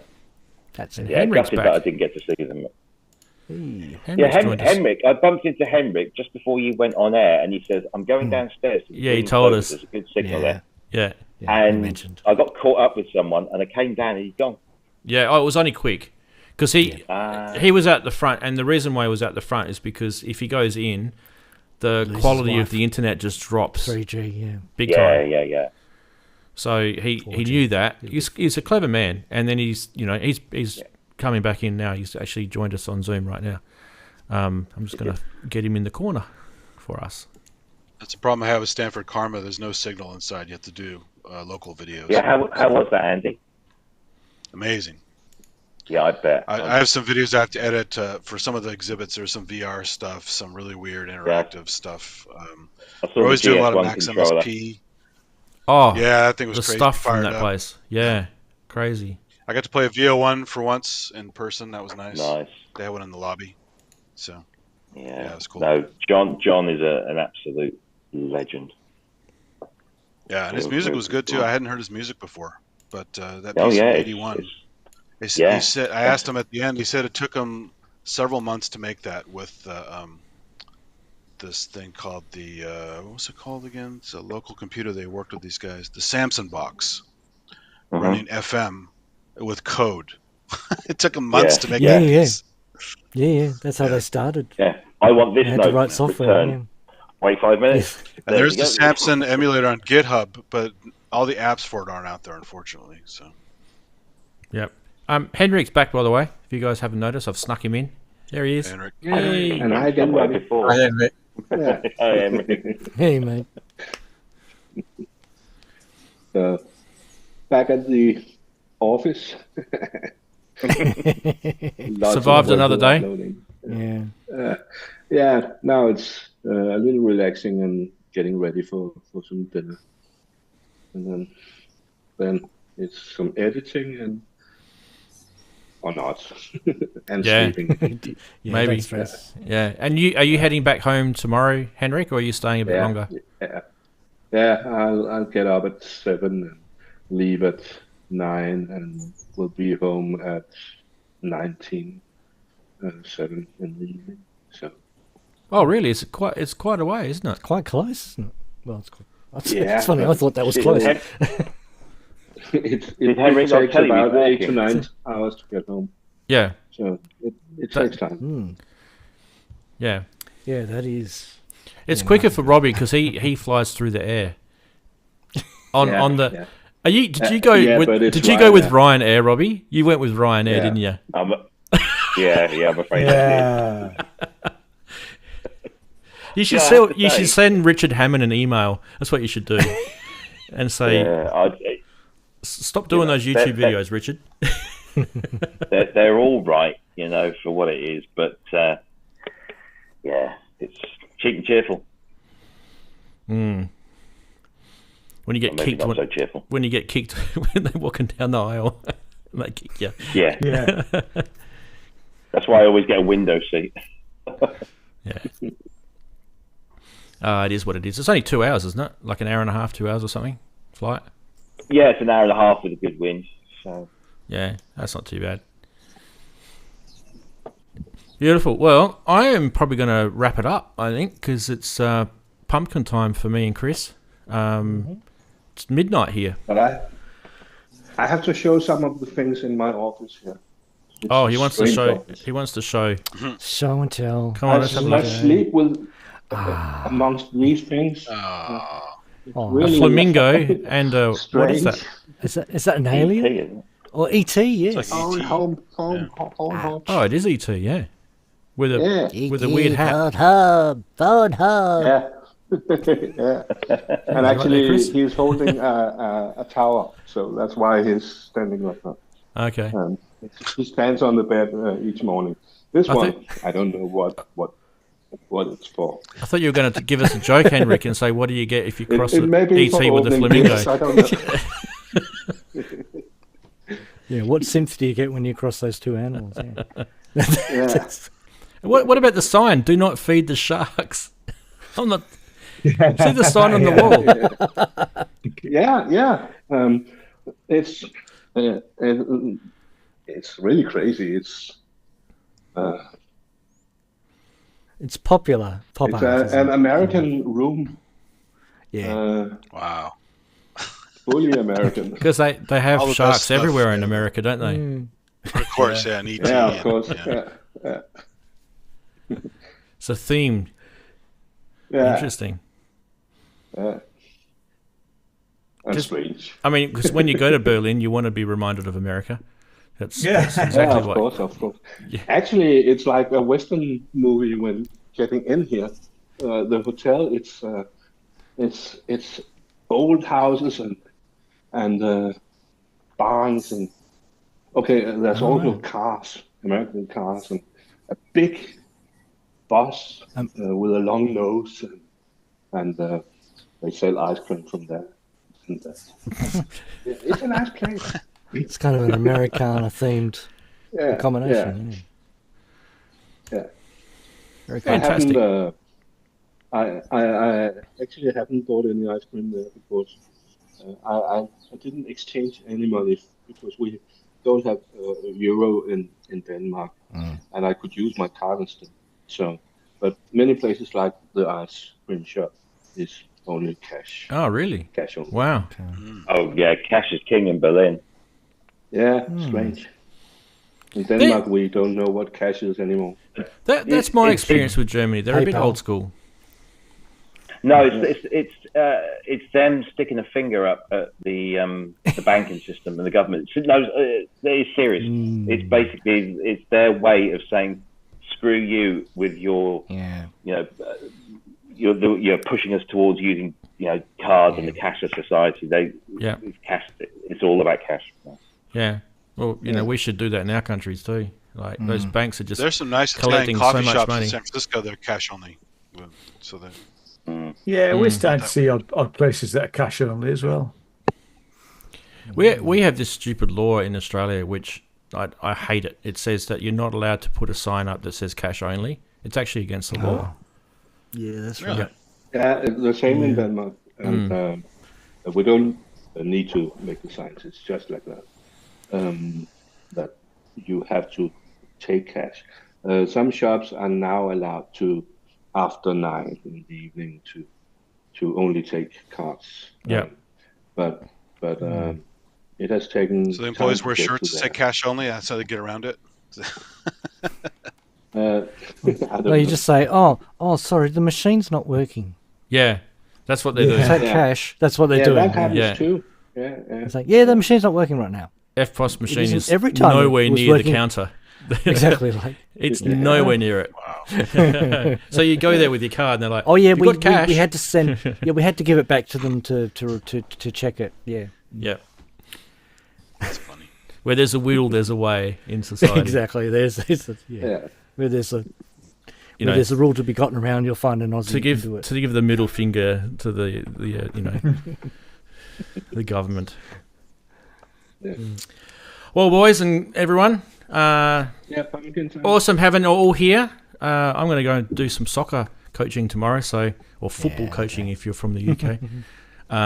So that's what I'm doing. Anyway, thank you very much, everyone, for live crossing and for being on the show, and Keith for joining us. You can come back anytime, mate. We love having you. And quick uru to everyone. Daren, starting with you. Say goodbye. I'll take care. Thursday, I'll be releasing the Remixes EP on my birthday. So, and like I say, you've got to listen to the purple track. But you're gonna have to, it's free, so it's free. You're gonna have to download the whole little mixes, but the purple track is definitely worth listening to. Nothing else. The furry purple track. Yeah. Unauthorized purple audio it is. Awesome. All right, guys. And on that note, we will say goodbye and take care, everybody. Bye, Take care, everybody. everyone. Hey, everyone. Have a good week. Bye. Bye. Bye. See ya. Bye. Bye bye bye. Bye bye.